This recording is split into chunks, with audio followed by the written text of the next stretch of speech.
And we're live.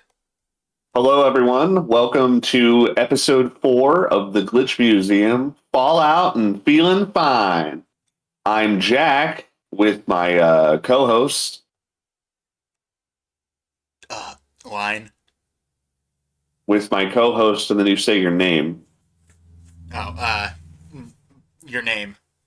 Oh my God. Okay, well, anyway, I'm Jack, It's and all that's falling Fred. apart. Falling apart. I'm Jack, and that's Fred, and this is episode 4 of the Glitch Museum. And today we are going to be talking about a series that is near and dear to my heart. Fallout. Now, remiss to say, I had no idea what the fuck Fallout was until 3 came out. I'd never heard of Fallout my entire life. Like since when? Since when? Like it first came out, or Yeah, like 2008, I saw the Fallout teaser trailer back in the day where it showed like yeah, the Fallout 3 teaser with the the bus. with the new Brotherhood of Steel armor. Yeah. And I remember I saw that and I was like, holy fuck, like this is gonna be awesome. And honestly, Fallout 3 was one of the only games where I was hyped as fuck for that game. And then and I actually got it on release day too. What was it, November 11th, November 7th, or whatever? I It don't was. I remember think it the was either. release date for Fallout 3. Uh, it was November, and I remember I got it the first day it came out, and I went home and I put it in my Xbox, and it was exactly what I had hoped it would be. Like it was one of those rare times where you get a game, and it really is just as good as you thought it was going to be. You know. Yeah.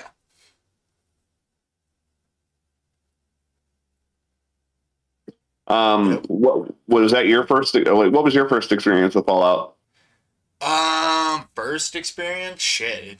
Honestly, it probably would have been 3. Hmm. Um, yeah, because I remember when I picked up 3, I actually managed to get my hands on the Game of the Year edition, which came with all the DLC, Yeah, Point Lookout, Mothership Zeta. nice, What was nice. the other one? The The Pit. pit, the Yeah, pit's good. Oh, and then you can't yeah. forget the universally mediocre Operation Anchorage. Operation Anchorage is just Call of Duty, but in Fallout. I didn't Yeah. mind it. Okay. Well, It was funny that you got to like basically tell an AI program that like, hey, I'm smart enough to tell you that I know I'm in a simulation. It's like, have you gone Section 8? Like, are you fucking crazy? What the fuck is wrong with you? um, I remember. I don't remember that. I do remember that you can tell Oh, the. did you never like go in with like a high intelligence or science stat? If I did, I may have. I just, dude, it's been for a long time since I played Fallout 3. I'll tell you that much. Perfect time to play it again. Yeah, but why would I play that when I have a little game called Fallout New Vegas? Woo! All right, Because well, Fallout 3 is still good. we're gonna have to. What we're gonna do is we're gonna roll the clock back. All right, Yeah, and we're gonna loop back in on ourselves. we're gonna talk about where it all started, and from what we know, Fallout One. All right, so I got some questions here. Uh, But before I'm questions, sure only of the best quality. of only of the best. So before questions, though, do you know a lot about Fallout One? I actually know quite a bit. I don't know all of the Uh, different gameplay stuff. I don't. I have less familiarity with Fallout 1 and 2. And it's not because I don't know stuff about Fallout 1 and 2. I know the major aspects of like Fallout Yeah, 1 and 2. same, I same. just all of the intricacies though, like all the little side quests and stuff, like I don't Yeah, have much knowledge about that. no. What's funny is I actually got Fallout 1 on an emulator that's on my 3DS. Oh Now, yeah, you were telling me I about already that. previously owned the game, so shut the fuck up. No, I mean like Fallout One to me. Actually, the first question sort of parallels with this, and it's how Yeah, well do you think Fallout One set up the tone for the post-apocalypse nuclear RPG genre? Right. I think they Um, nailed it, I think it honestly. absolutely nailed it because Fallout One, from what I understand about Fallout, Fallout One really is the Oh, by darkest. the way, It is. hijack it. I see you there. Oh, Fallout 1 is legitimately like the darkest in the series. Like, I think it's very dark because it paints It an is because like Fallout 1 and 2, like not a lot of people know this. Fallout 1 and 2, you could straight up murder the fuck out of children in those yeah, games. yeah. And then it's like in Fallout 1, they really want to hammer home that like everything is fucking gay and entire civilizations can be wiped out within the course of like one bad day. Yeah. Like all it takes is a couple Yeah, bad legit. days. Like if you, I did believe there's like a point in Fallout 1 where if you like, it's specifically something to do with a mission between ghouls and super mutants. And if you go into town and you don't immediately do that mission, if you let too much time pass, the super mutants will just go in and murder all the ghouls on Yeah, you. no, I know that the way the first game's set up, I don't know this about this. I know more about one than I do two. But with Fallout 1, it's interesting. So they had a limit back in the day for how many days you could play the game. And it wasn't just because it was narrative driven. It's because the system could only it's like the game could only let you play so many days before it would crash, essentially. So in the game, you have like a limited amount of time to get a water chip to the vault. Yeah, And isn't it like 100 days? yeah, but what's interesting is you can actually get a caravan of water and you can have that sent and it will extend your time, which is interesting. And then if you don't do it soon enough, super mutants will come and kill the vault anyway. So it's like you have an Yeah, invisible essentially. clock. Yeah, I love the idea that the super mutants will eventually rally their forces and just start wiping out the map. Like that's really interesting. I've never really played a game that's done that. What, Fable 3? You know, I mean, I mean, technically, but not really, because that only happens in a specific like instance of the yeah, game. you have to trigger it. Whereas in Fallout 1, if you fuck around and just spend your time walking around drinking beer, eventually you will lose the game. You know, you will Well, get it's a fail like state. not like weird non sequitur, but like that. There was a mission like that in the original Kingdom Come Deliverance, and like what's funny is at the time, like I didn't know that was a time mission until you told me that you had failed it. It's the one where you got to heal a bunch of people at the monastery. Oh, But like yeah. And my I took, favorite thing, like yeah, and it's like video games don't really do missions like that anymore uh, because I guess like most people bitch about it because it feels like it's arbitrary. Like I failed because I didn't know I was being timed, even though most of these quests actively tell you you're being timed. I think with Kingdom Come, they illustrate that. And by the way, this is now the Kingdom Come podcast. We're going to be talking about Kingdom Yes. Come Deliverance. No, in Kingdom Come, I love it because your dad's like, go and get me some beer. And if you take too long to bring his beer back, he's like, oh, it's warm like ram's piss. How the fuck am I supposed to drink this? And it's And he funny because throws it it's at you like, and spits at you. yeah, and then he slaps you upside the head and he's like, I'm going to go beat your mother for this. And you're like, no, Ah, Dad, don't beat my mother. And he's like, that's what we're you gonna get in kick the raised. tang in your ass, boy. Oh boy, I'm gonna have to go and put a hot poker in your mom's mouth. No, don't. Okay, maybe What? he doesn't. What? What? Why would you do that? What? No, seriously, What why? would you do that? Anyway, Fallout 1, dark as fuck, plenty of Super dark. murder. You can murder Like straight children. up, every like instance you get into, like is a morally gray situation where you just have to pick what you believe is the best answer.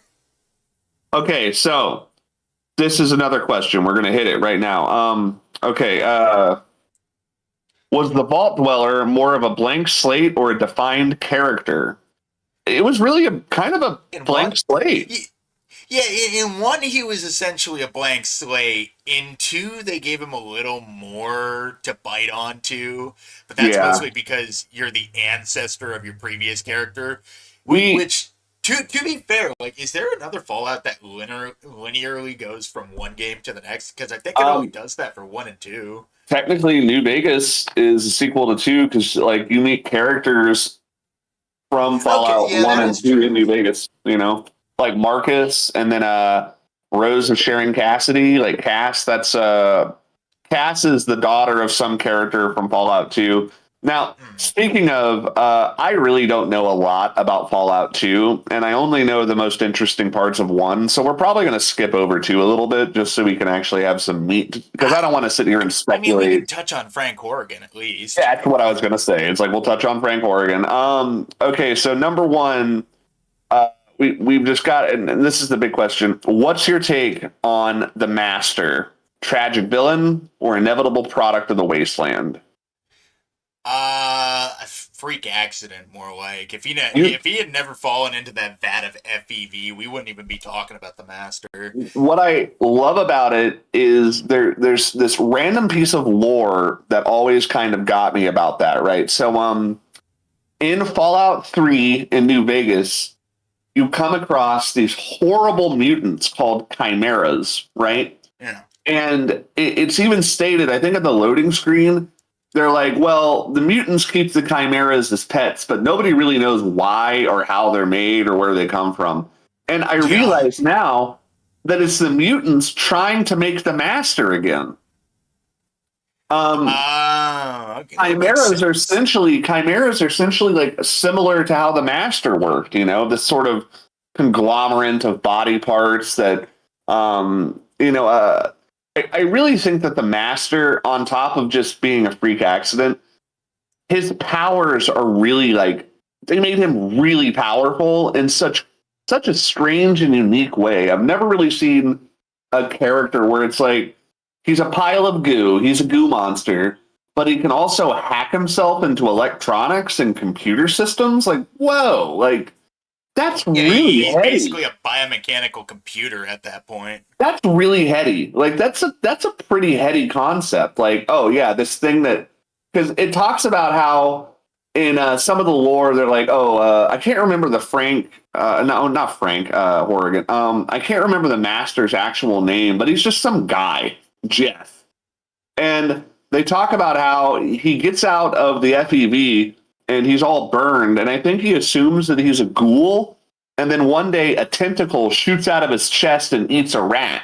And when it eats the Yeah. rat, he gets all the rat's memories. And he's like, wait a second. I didn't just eat that thing. I became that thing.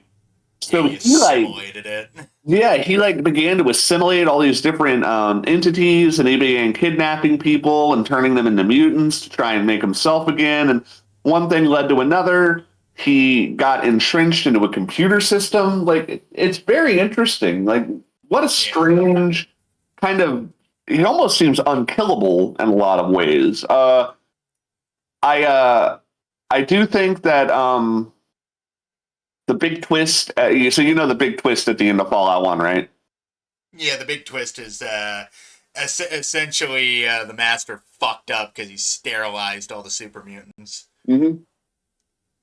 How he didn't know that until you pointed it out to him. Like, Well, I mean, honestly, like he doesn't have like a wasteland doctor helping him out. He yeah, probably ate the only one he had, and he was so cocksure of his plan that he didn't even think about the mere possibility of not being able to have a yeah. future Because I mean, generation. like, by virtue of the super Like mutants that's being, why he's so like depressed at the end because he realized he became a monster for essentially no reason.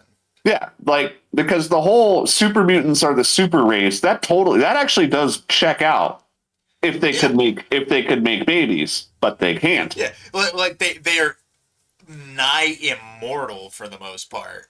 Yeah. And you think, well, yeah, it's like if they could reproduce, they really would be the inheritors of the earth. But the problem is they can't. So Yeah. it means that on a fundamental level, his logic is completely flawed. And I mean, it really blows up in his face, literally.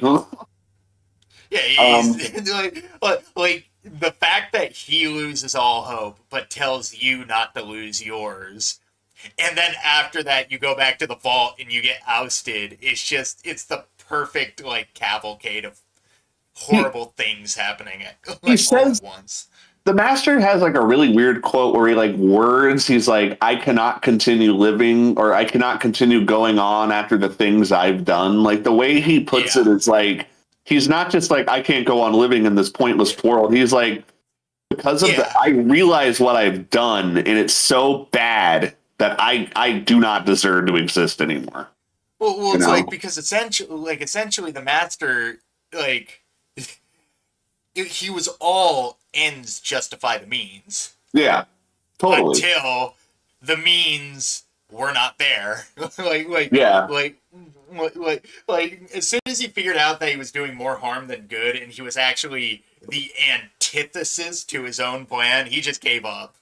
I do think that honestly, and this is probably just they weren't thinking of this at the time and they didn't think about it, but I think that if there should have maybe been a way to be like, wait, master, maybe you should stay alive. So that way you could help people, you know? But I mean, I get it. they, Like, they won their big explosion at the end. it's just, I mean, he would have been a lot more useful alive than dead. Could you imagine all the information he could get out of computers if you just attach that motherfucker to him? Yeah, but he wanted to kill himself. Yeah, but I mean, you know, who doesn't?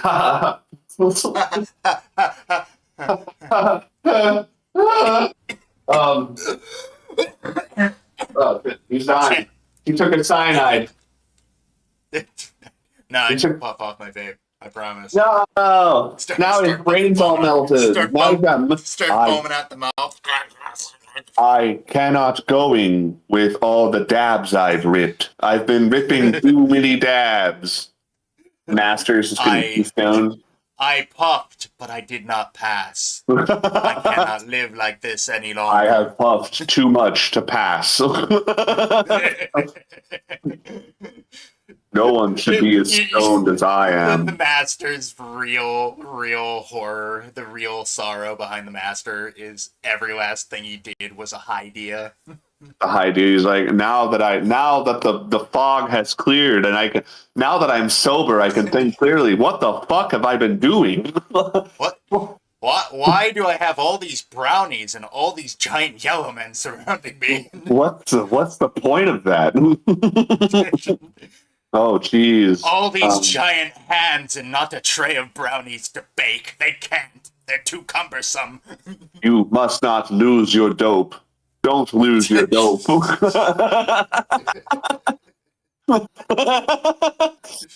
He's got like all those fucking creepy ass tentacles, and one of them has like a roach clip. He's just like, he takes a puff off it, and he's just like, "You want some of this? do you want some of this? This creepy tentacle stretches out to you." You're like, nah. No, I'd stick to hard drugs like Jet and Buff Out. Thank you. Thank you for offering, but I don't do that sort of thing. No, thank you. I am a fool. Okay, so the Master. What an amazing concept, though, for a man that was given an incredible. On top of that, he's a psychic too, which is like, whoa, like that's even stronger than like. He's a psychic. He's an incredible, intelligent, like man mixed in with a supercomputer, mixed in with Biomass. Some lady. He's essentially like that whole theory. It's like, what would happen if you could use 100% of your brain power? You'd probably turn into the Master. You know, if you could use 100% of your brain power, you'd use it to fuck up. You'd use it to totally fuck up and then blow yourself up. To cock your own plan up so royally that instead of living for the betterment of the humans you fucked over, you choose to instead kill yourself. You just think that at some point he would have been like, "Hey, you over there, yes, yeah, what do you want? Take your pants off and whip your cock out real quick." Hey, where are all the women? The what? What? The women? What are women? Yeah, what are women? Uh-oh. Oh, fuck. Oh, geez. Uh-oh, I think I may have. You see those things over there that the humans have? That have, yes, those lovely mountains on their chest. What are they? Yeah, those are called boobs. Those are they're Why called would breasts. we have those? Wait, yeah, we don't have those. That sucks. This sucks. This is not really. It makes me so angry. Yeah, the fact that Makes me like pissed off. I want to go kill that woman. No. I love that his whole thing is it's like my master race of bin with Down syndrome. I'm like, oh man, who's really gonna Well, take over not the all of world? them have Down syndrome. Some of them are smart. Some of them are just mildly autistic, while the Like, rest have. I love how like it's completely random which ones the smart ones are, because you can just toss a smart guy into FEV and he can come out just fine, or he can just come out a complete total butt fucking retard. Yeah, no, totally. Okay, so the master is great. What a great idea! What a great concept. The villain really sells the game for me on that. Yeah. So then we Well, it's got like because like it's the crescendo, like it's the yeah, greatest lead up. Like after doing all this busy work just to get your fucking vault to like some semblance of safety, all of a sudden you have this world ender threat that you have to deal with. It's always yeah. great in And like also RPGs like that it's back in the such a day. it's such a high concept. It's like what a fucking weird concept to wrap. Could you imagine being in the '90s and unraveling the concept of the master? Like how man, you would be Yeah. the nerdiest guy at the table trying to explain that shit. Well, Well, like geez, the guy who came up with that idea has like a hardcover copy of 1,000 Leagues Under the Sea, yeah, like sitting on a desk somewhere. was Tim Kaine the one that wrote that, or was he just creative director? Shit. Like I said, I don't know a lot about I like intricacies okay. of Well, Fallout 1 and 2. we'll get into the only part that I know about Fallout 2, really, which is for one, apparently Fallout 2. I guess it's kind of a black sheep because I don't know if you knew this, but Fallout 1, a lot of people complained that it was too dark. Did you know Yeah. that? Apparently. So in Fallout 2, they had to put in a lot more funny stuff. That's why you have like I don't Yeah, you know, have like the fucking TARDIS and shit, and like I think you can dancing. find like like intelligent death claws you can talk to. Dude, what's funny is apparently the quest is that they want humans to help them because their hands are too big and they can't do like simple stuff because they have giant Yeah, claw hands. They're like, I we know. need human hands to help us do stuff because we have death claw hands. It's like, oh yeah, that's why they call you that. You know, death claws. I love how the footage on screen that I'm showing people is the Fallout New Vegas that that we recorded like years ago, oh, and what I are we am doing? just stealing everything from Doc Brown. It's not Doc stealing, Brown. Doc Brown. Great Doc Scott! Brown. You Doc got shot in Mitchell. the head, Marty. Great Scott, Marty. You Oh, got Marty, what shot. the fuck are you doing getting shot in the head? Um, Good thing I had this time machine. Why? Did yeah. that, like, save me? Did you go back in time? No, I just got you away from there with the But got to get away from here for a while. Fucking lay off till the heat dies down. Yeah. Don't look on my computer. Do not look on my computer. Do not check my hard drive. Do not Do check my not hard talk about drive. Italian anything. Cur- If you talk about Can you Italians, imagine if will Doc be Mitchell found. was like, "Well, Courier, you're welcome to anything in my house, but please do not check my computer hard drive." What? No, there's just some sensitive information on there. Is all. Okay, Doc Mitchell, but that's just the way you emphasize that. Nope, it's all good. Hey, you got a gun I can borrow? Yeah, it's over in the drawer over there. Okay, there's this one right here. No, not that No, one. no, no, no, no, no, not that one. That's the one with the hard drives on it. And then like, I love that there's a part where Doc Mitchell and we'll just jump into Fallout New Vegas real quick. Doc Mitchell is like, and what do you see when you look at this picture? And it's like, oh, I see two bears high fiving. And he's like, and what do you see when you see this one? It's like, oh, it looks like a bearded man. What about this one? It's like, it looks like a photograph of you holding your penis. Huh? It does? Yeah. You don't see anything else? No, it looks very distinctly like a picture of you holding your penis. Okay, what about this one? Okay, that is you wearing assless chaps. Yeah, Nothing else. that's you just wearing. This is just pornographic self images of you. Oh shucks, how did these get mixed up with the Brojack test? Oh well, it happens all the time. No, It shows don't you tell a anybody. bot that just looks like a dick. No one's gonna believe you because you got shot in the head. So don't try to tell anybody about these silly pictures I showed you. Okay. Anyway, let's move back and move on to Fallout 2. And the only thing about that game that I know and care about is the man, Frank Oregon. the man. Spoil the buildup. The man, the myth, the 7 foot tall killinator that we all love and enjoy, motherfucking Frank Oregon. What a cool character. What a cool I fucking just I character. just love how confident like that motherfucker is. Like, Well, yeah, like the whole time you're this marauding walking death machine, and you walk up to another marauding death machine, and he just sneers at you. You can hear in his voice that he has a grin the entire time because he's imagining stripping all the flesh off your fucking bones. what I like about Frank Horrigan is that he was some guy that was just a fucking badass, and they Yeah, he's turned literally him. like just a green beret who fucking like No, but rah rah U.S. they, government type motherfucker. they turned him into a super mutant, and then the armor he's wearing is actually like it's like that armor from Dune, where it like feeds chemicals Well, and like it's a yeah, it's waste basically his processing. Bane suit.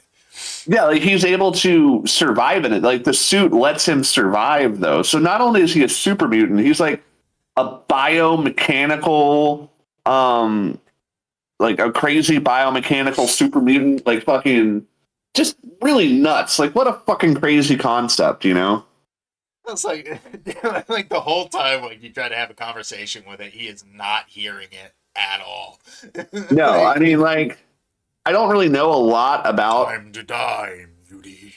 I know, in Fallout 2, like I think there's a thing where his death animation, you blow him in half, but he's still not Oh dead yeah. for a couple. But he's like, does he like walk around on his hands or something retarded? Like, Well, yeah, he basically crawls at you. that's fucking crazy. Crawl out of my skin. Anyway, Fallout 2. The story is, I guess the one thing they did in Fallout 2 that I thought was kind of funny is I guess there's one location where you find a bunch of bottle caps, but they're like useless because they don't use bottle caps for currency in Fallout 2. Oh, nice. And then I think you can also find a box of water chips as well. Oh, that's hilarious. Mm-hmm. Like you just find a full box of water chips where it's like, there you go. Like, Yeah. no. You can tell some of the people who worked on that game were just like, yeah, we're gonna fuck with you guys a little bit. It's all But tongue in cheek. after Fallout 1 and Fallout 2, the only game that came out between then was Fallout. Oh, what was that game called? Brotherhood of Steel Tactics or whatever. No, you're actually like mixing two games because there's Fallout Tactics, and there's Fallout Brotherhood of Steel. Okay, I do not know. Or is it Agents of Steel? I don't fucking No, know. I think That's it's like Brotherhood. the one that nobody likes, to my knowledge. It's a top-down, a third-person, like 3D isometric Diablo style. What's up? Oh, blowing your nose right in the microphone. I muted my side. I'm sorry. Okay. Well, make sure you're talking. You're unmuted now. Yeah, I'm unmuted now. Okay. I've done this before. So Brotherhood of Steel was like a 3D isometric Diablo styled game before Diablo. It was actually kind of like Hunter the Reckoning. Yeah, a little bit. I remember seeing it at the Blockbuster and thinking to myself, I am never going to play this. And it also had a weird tie-in with Orb Soda. Really? Yeah, do you remember Orbs? It was like the clear crystal Pepsi with the weird like sugar orbs in it. Yeah, it had like free floating shit in it. Yeah, It was super weird. You could find advertisements. I guess in Fallout Brotherhood of Steel, there's advertisements for Orbeez soda or whatever. Really? Yeah, Mr. Beast. that was like an 50-year-old one. dude, so totally off. You remember the Ang Lee Incredible Hulk movie that came out in like 2005 or whatever, 2004? In that game, they had a Mountain Dew fucking sponsor, and there's like a scene where Bruce Banner is at his desk and he's like, "I'm trying to figure out what this Hulk thing is," and then it shows him angrily like slam down a can of Mountain Dew, and then you hear like something happen outside of his window, and he like looks out the fucking window, and there's a Mountain Dew truck parked in front of his house. And what I think was even more funny is, if I'm not mistaken, it wasn't just a can of Mountain Dew. It was one of those weird little miniature half cans that were popular in the mid 2000s, where it was like Yeah, Oh God. it's a tiny little half can. That was Having like when I trouble told curbing your kid's fatness with sugar? Give him a half can. that was like when I told you about that one soda that was 7 Up, but it was upside down. It was D4L. Or Yeah, no, you D8 told me about that, and I didn't no, even believe you. it was DHL or whatever. Yeah, and I remember it was like they had a little black puppet. It was like, "Hey man, you like 7 Up? Man, you love this DHL." Like what? Like yeah, just oh no, Like DH. fucking Coca-Cola New or Coca-Cola Yeah, 2. yeah. Just, I remember. just, just random shit got fucking tried, and Uh, like none of it worked. no, I remember when they brought back. Oh God, what was that one fucking soda? Surge. They brought back Surge, and it fucking sucked, Oh, bro. Surge I sucks. don't even But you want to know remember what doesn't Surge. suck? You know what doesn't What suck? was that? Vault. Vault energy Vault? drink. Vault was good as fuck, and they have never brought that. I used to drink Vault all the fucking time, bro. I think I might have had like Vault once or I twice. remember I used to work as a groundskeeper for this fucking 90-year-old woman, and I would always buy a Vault energy drink from the school commissary before I'd go over and work. God, man, good times, you know. Yeah, I want to say that one was like the Four Locos situation where people were just drinking so much their hearts were exploding, so Yeah, they Four had to Loko is tank the awesome. caffeine. That's like one of my favorite jokes. Is this guy's like, woo, I just drank 2 4 Locos. You guys want to see who can swim across the river? Because pretty sure I can make it. Like, no, no, Chad, don't. We're going way off topic. Yeah, okay. Anyway, okay, so that's it. Well, because that's about all we know about Fallout Wow. 2. We know Frank Horrigan, jokes, a couple of the jokes. Tim Kaine is gay. You can become a porn star, and the game got an A for adult rating because you could kill children. And I don't think it originally had an AO rating. I think it did It? somewhere. I think it did in Europe. And then you know that the Vault Boy, like the little Vault Boy animations. Yeah. If you kill a kid in Fallout 2, you get a Vault Boy animation of him kicking a pregnant woman in the stomach, and the perk is called Baby Killer, and it's the Vault Boy Nice. kicking a pregnant woman in the. And like the dude that made the artwork is like, I don't even remember drawing this, so I'm really sorry. It's like, oh, dude, just own it. Don't apologize. Just Shut up. own it. Everybody made edgy shit. I used to. Literally, like the one thing that would knock the wind out of everybody's sails if a guy just legit just stood up and it's like, yeah, I drew a funny picture of Vault Boy evilly kicking the stomach of a pregnant woman. What you want? It's like It was I the saw. '90s. It was edgy. It was fun. It's not even that. It's not the first time I've seen that. Like Cyanide and Happiness used to have a comic where that was one of the jokes. I literally watched the second fucking. Oh god! I literally watched the second Human Centipede movie, and Oh that no! movie has a part where a woman stomps her fucking fetus to drive a car off. I remember Like she seeing literally that scene. smashes it into the Dude, accelerator. that scene is just there to piss off people's girlfriends. It's like that's what you Oh get for yeah. making you. That's what you get for making your girlfriend watch that movie with you, fucking idiot. Dude, that movie. I have not. I've seen the baby squish scene just because I didn't believe it was real. So when I looked it up, I was like, "Oh my god!" Dude, Yeah. like that fucking movie is so. All right. Oh god. It Well, had me gagging at one scene because the whole movie. no. Is Let's not get into the fucking nastiness of Human Centipede, please. I want to torture these people on the other side, but yeah, No. we really should be moving on All right. from Fallout 2 to Fallout 2. Fallout 3. We've covered everything we needed to, so now we get to the big bad, the Covered the magnum only thing we opus. knew, you man. We get back to the big bad, the magnum opus, Fallout 3. All right, so let's look up an actual question for Fallout 3. Still one of my favorite games. Sure. Okay. When Fallout 3 dropped, did it feel like Fallout or something entirely new? I mean, it was still Fallout.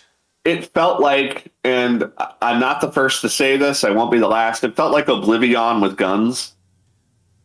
I can see that criticism. You know, I really liked Fallout 3 when I first played it because, you know, people kind of forget, like, it wasn't really a game like Fallout 3. Like Fallout 3 was the only Yeah.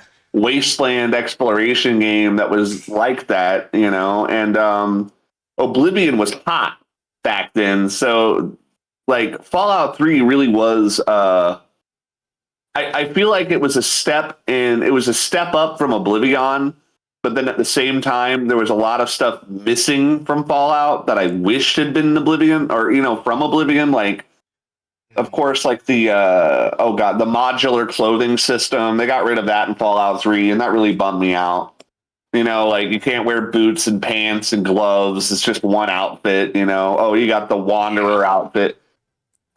A couple other nitpicks with Fallout 3. I mean, like, I think New Vegas is really what spoils Fallout 3 for me because every issue I had with Fallout 3 is answered in New Vegas down to like the littlest of nitpicks. And I do feel like, in a way, because New Vegas is so superior mechanically, it does draw back 3. I just wish I could play 3 with all of New Vegas's innovations. I'm sure there's mods out there that do that. It's just, Probably. like, I felt Well, like it's like my prerogative is I'm always super appreciative of my ability to be able to just pick up a game and play it and not have any problems, not be forced to compare it to other stuff I've played. I'm just able to pick up stuff and go. So I understand where you come from because you unfortunately like don't really have that ability when it comes to what I video call I chew fat, man. I love chewing fat. And I love having player expression from chewing the fat and messing around with props, right? That's why that's why Sea of Thieves is like a game made by me for me because it's a prop game where everything has like everything has an expression. Fallout 3, especially compared to Oblivion, there is a lot less character expression, you can't make yourself look unique. And also, plus it doesn't help that any of the companions you find, like, do they even have like dedicated companion quests besides like recruiting them? no, I don't think they do. Because like I always found that like super funny about like Fallout 3, which I kind of understand why some people can't go back to Fallout 3 after they played New Vegas because you play any character side quest in that and it's like a damn near best of all time. Like people love Raul's side quest, like hanging out with Danny Trejo. People love Boone. People love Veronica and Rose Cassidy. People fucking dig the shit out of Rex too, and it's like all of those really fleshed out side quests, and then you go back to Fallout, and it's just kind of your guy's story and nothing else. And not to mention Fallout 3, and this is how I feel about it. I think others will say this too. It is not very fun to replay it because I disagree, but I get why you say that. You can like I remember I was playing Fallout 3 and I made my guy and I'm like, woo, I'm a 19-year-old kid from a vault that's looking for his dad and I'm a good guy and I'm gonna save the wasteland, right? And I'm like, okay, well let me play it through as a different character. So I made a black guy and I named him Haas and I got him all eviled up. And I went into the world and I blew up Megaton and I was in Timpani Tower and I realized, sure, I'm a black guy. My name is Haas. I blew up Megaton, but I'm still just a 19-year-old son of a scientist. Like, I'm not actually, like, no matter how much I try to separate my character from the story, the game always reflects that, no, you are a 19-year-old boy. Yeah. It's like, and you always have to grow up in the vault. There's something about that takes away from wanting to replay it because you don't feel like it feels less like replaying a new world with a new character and it feels more like, oh, I'm just restarting Halo.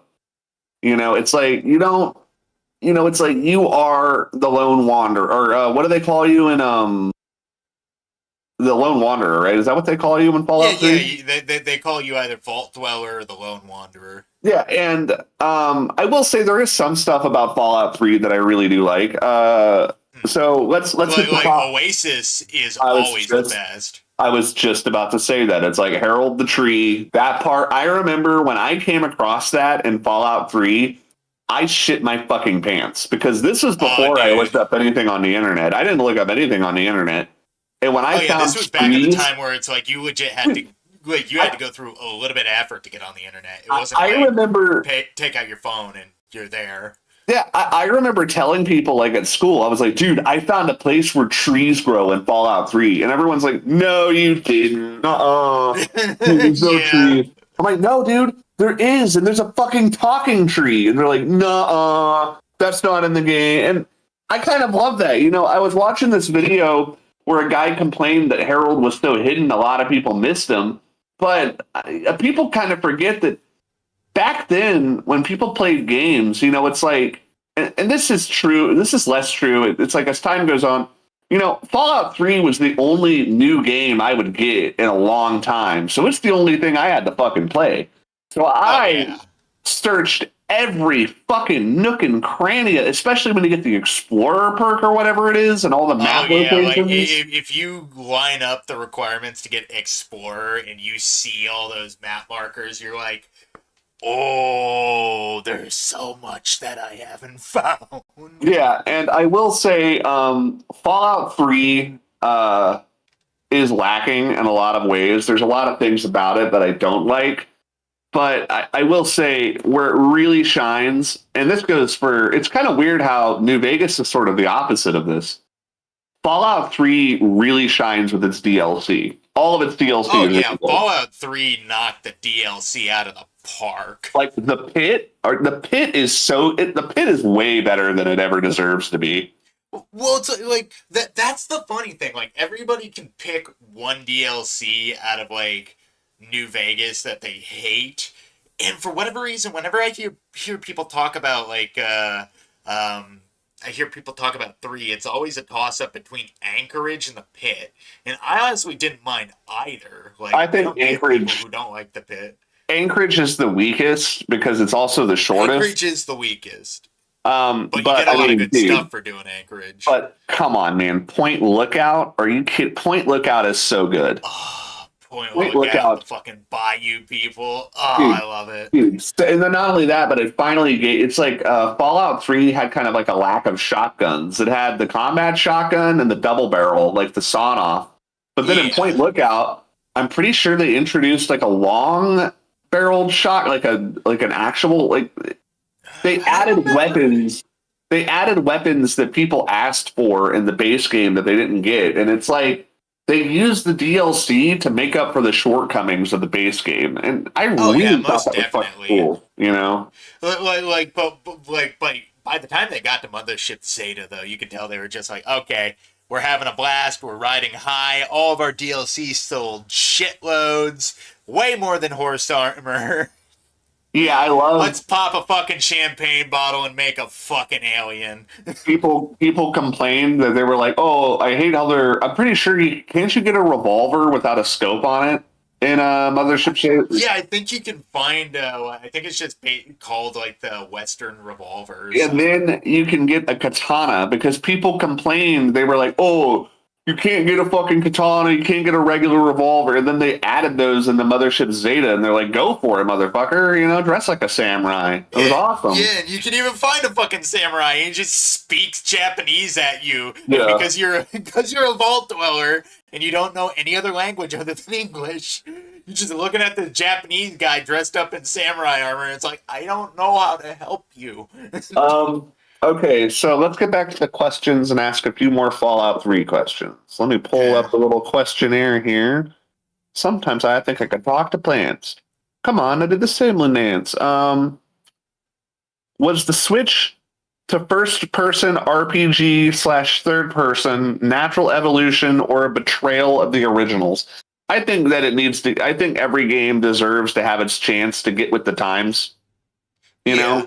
I mean, like, I wouldn't have minded it if Fallout stayed like isometric, but when it came into the modern age, like at the time period, like first person was the biggest new thing, and there hadn't really been a first person RPG except for like Oblivion, but that's in Yeah. a fantasy setting. There hadn't really been like a modern day or semi futuristic like RPG like that at the time, especially not with the camera style. The Just reason, just the fact that they even added the over the shoulder, like it was kind of a yeah, last minute addition, I think it was, but like just the fact that they even added it, just like, hey, if you like Resident Evil 4, you also have this. yeah. Like here's a funny thing is there is a series of novels that I am convinced they based a lot of Fallout 3 off of, and I can't prove it, but I'm pretty sure they did. Have I ever told you about the series The Deathlands? Oh yeah, you've told me about that. Eerily similar story beats to some of the stuff in Fallout, especially like the whole vault thing. Like that was they Mhm. had stuff like that in Deathlands. I remember I watched the Deathlands, or not the show. I think there was a show on Sci-Fi, but I read the books, and so I had already gotten like Fallout on my brain without even reading Fallout. So like when I went into Fallout 3, I really felt at home, especially with um like how gory and dark and brooding some of the game. It's very edgy. Fallout 3 is a very edgy game. It Um, is. I think there's even a part where Well, for Christ's character. sake, if you go to like oh god, I forget the name of the slaver camp, but if you go in there, you literally see children with bomb collars on, and it's like, ah, fuck, I gotta get you out of Uh, here. I remember there's a part where Colonel Autumn he captures you and he's like, now you're gonna tell me what, because he's voiced by Kevin Spacey. He's like, now you're gonna tell me what I want to know, or I'm gonna get it out of you. And you can be like, here's something, fuck you. And he's like, is that really what you want to tell me? And then your guy can choose the choice. No, seriously, fuck you. It's so edgy. It's like I felt like, Nice. dude, it was like I was probably 16 when I played that game, and I was so fucking edgy. It was like, fuck Yeah, get everyone, him. fuck everything. I'm so fucking cool. Look at me, I got a I hate this trench coat. fucking world and its pathetic worms Dude, that was on my its favorite. carcass. My favorite part of Fallout 3 was like I remember I would let the sheriff die on purpose just so I could get his trench coat because I was like, I gotta have my trench coat, bro. Oh, you Gotta let have it. Lucas Sim die? Well, yeah, because I saw Todd Howard do it. You can you can literally become a regulator and you get a Yeah, I trench didn't coat know that that at the way. time, Art Hard. Okay, but now I do know. Lucas Sims is really cool. Um, I think Lucas Sims is cool too, but you don't want to know what I thought was even cooler than Lucas Sims? His trench coat. His trench coat. So, When he okay. murdered Burke too and stole his silenced pistol and his fucking fedora. Now we're gonna get into my biggest gripe with. Oh man, I don't know if I should lay down my big gripe, but this might start an argument. Go for it. I've heard it before. I think the 1950s aesthetic holds Fallout back, and it makes it harder to get into the series because I think the 1950s is probably one of the like gaudiest, most like it's just ugly. Everything in the 1950s is ugly, like the burger joint restaurants, the cars. It's Art Deco. I do not like it. Like I hate how it just feels so like, oh, the Plan 9 You from don't outer like it space. because Like, it's bright and fluffy and warm and inviting. yeah, but then when you You want it to be destroy covered in that, chains and when you black. the problem is when you destroy that world and you're like, yeah, this world at one point was a bright and nice 1950s world. It's like, well, I don't want to go back to that. Like that's fucking gay. I'd rather be all blowed up. Like I don't like the world before felt so alien and foreign. I actually didn't understand the whole, oh, it's the future, but it's the 1950s. Like, I didn't even understand any of that shit when I played Fallout 3. Well, I just was it's like, a hypothetical like future where like uh, gas, well, not even hypothetical at this point. It's a hypothetical. Used to be a hypothetical future where gas got out of control, crazy expensive. So basically, they switched to like Tesla stuff and vacuum yeah, it was tubes. like the difference between the microprocessor and the transistor. I think that's what the big Yeah, difference is. It's like, instead of using microprocessing units, they decided to use transistors and radiation tech, which Yeah.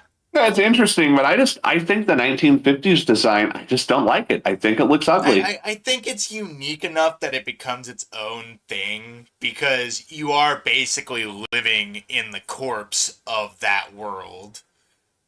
Yeah, I mean, I guess like I didn't understand it, especially like Fallout 3. Yeah. Like I didn't understand that the cars that you see were actually hover cars. Like I didn't understand that.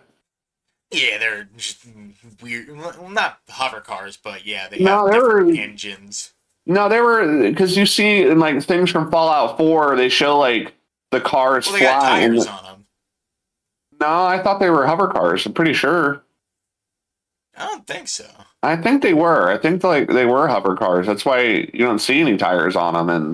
And some of the cars have tires, but some of them are I swear definitely they have tires. some do, but some don't. Fallout hover car. Yeah, it's like I thought the cars were radiator hover cars or whatever. Tires performing cars. Maybe.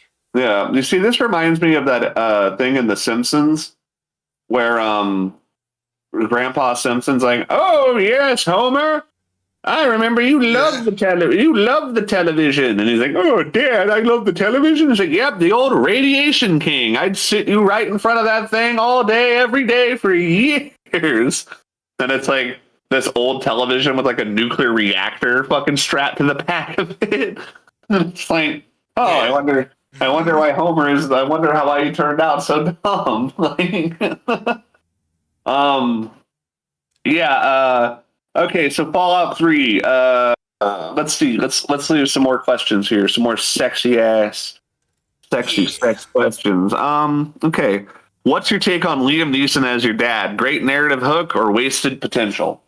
What potential? I like it. Liam Neeson sucks. I like it. I don't like Liam Neeson. Name one movie he's in that's good. And don't say The Gray. You can't say The Gray. Why? Because it's good.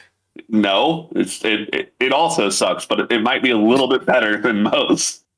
Come on, name one thing he's in. What? Oh, Taken. I like Taken. I like Run All Night. He was in. What? I don't even know that movie. It's not a real. If I haven't heard of it, wasn't he in Schindler's List? Oh yeah, he was in Schindler's List. That movie sucks too. Fuck off. No, Schindler's You wear List your red sucks. dress. Oh! Okay, I'm not going to be able to win this one. Okay, Schindler's List was pretty good. I guess you're right. Yeah, I mean, I think it was weird. It was definitely the most subversive comedy I've ever seen. The one thing that bothered me is there's never a point where like Liam Neeson like looks at you and says, "Fuck off, son. You're an evil piece of shit." That's a pretty good Liam Neeson. Fuck off, son. I am very disappointed that you set off a nuclear explosion and killed 100 people. That is very, very naughty. Megaton. We will talk about this some other. That's like Yeah, that's all you ever do. Like that's all he ever says. Like no matter how much genocide you caused. I'm pretty sure at one point, like I was following my dad because you can just follow him when he's like, "I'll leave back to Rivet City or whatever," and you can follow me or you can fucking meet me there later. Yeah, I did the same thing you did. I followed him. I killed a raider and I like beheaded the raider and then ate the raider's corpse. And my dad's just like, "Yep, that's totally okay." It's like you don't have anything. You know when you said we'll talk about this later. You gotta do what you gotta do. Oh.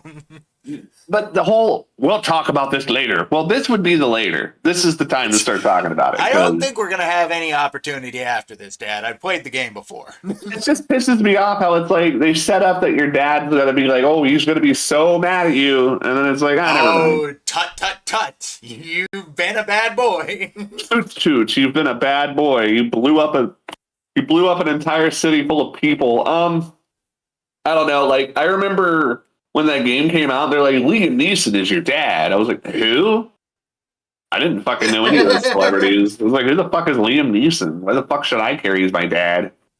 Yeah, that was straight up like me like playing the opening to Oblivion and not recognizing Patrick Stewart's Yeah, voice. or that Sean Bean plays Martin, and it's like, who the fuck is Sean Bean? I didn't know. I was a big fan of Lord of the Rings, and I still didn't fucking know. Like, it just goes to show that, like, dude, famous voice actors do not fucking matter, really. It's just like, I Well, don't it's know like what it all it's was. got to do is it's got to sound good. Like they just got to For play a whatever character. That's reason, it. projects back in like the 2000s and early 2010s, they thought the only way to get people interested and take it seriously is to get a serious actor. And it's why a lot of shit and ended up kind of sucking because you could tell they paid the voice actor so much money they didn't have enough to do the rest of the shit, you know? Yeah. Like a movie similar to Fallout. That's funny. This is kind of similar. Like that movie Nine. You remember that movie Nine? Oh, didn't it have like Elijah Wood in it or Why something? did it And he need barely fucking talks in the entire Did movie. it really need Elijah Wood and Surrey and McKellen and fucking John C. Riley? Did it really need all these people? You know? Uh, Didn't like Frankie yeah. Muniz? Was it like Frankie Muniz or some shit like voice? It was like, and Frankie Muniz voices three. It's like three? Like, doesn't he have like four lines in the whole movie or something? You have to destroy the machine. The machine is bad. Ah! And then he dies. And it's like, oh wow, that was worth the fucking $1 million we paid him. That's not going to the animators. Fuck the animators. They cornered the poor fucking kid in the bathroom and it's like, hey, read us some lines. We'll give you $10. What, Frankie Muniz? Yeah, And you Frankie know what he said Muniz. to that? He said, "You're not the boss of me now, and you're not so big. Life isn't fair." That's from Malcolm in the Middle. I'm glad Frankie Muniz is doing a lot better now, and he's actually a successful NASCAR driver of all things. Are you serious? I heard that he got into a successful car accident and fucking hit him. So he like had a post on Twitter where he's like, you know when they say you Yeah. wake up? You know when they say you wake up when you die in your dreams? I don't. I feel every single moment of it. I feel the pain when I get shot. Everything. It's like, Jesus, Frankie? Like, Yeah, that was actually a while ago, but like somehow he like got out of his mental funk, and now he's like straight up like a contending like stock car race driver. that's badass. What's your It favorite is Frankie? badass. Okay, your favorite Frankie Muniz movie on the count of three. You ready? Okay, are you Okay, ready on the ready. count of three? One, two, three. Stay alive. Liar, liar. What? Liar, liar. For one, it's not liar, I liar. like It's I big like them fat. turning the guy blue. My It's second one big was fat. That's my big second fat one was Special liar. Agent Cody Banks. What? Special Agent Cody Banks? It's awful, but What about fucking Stay Alive? I stay alive. It's Stay just I Alive is didn't watch great. that as a kid. He wears like a golf hat with fingerless He's got like the fucking poker hat or and a like just fingerless. the flat brim, like the visor, but he's got it Yeah, flipped upside down. yeah, and then fingerless leather gloves, and then he kills Yeah. Elizabeth. He kills Elizabeth Bathory by fucking shining his laptop Yeah. at her.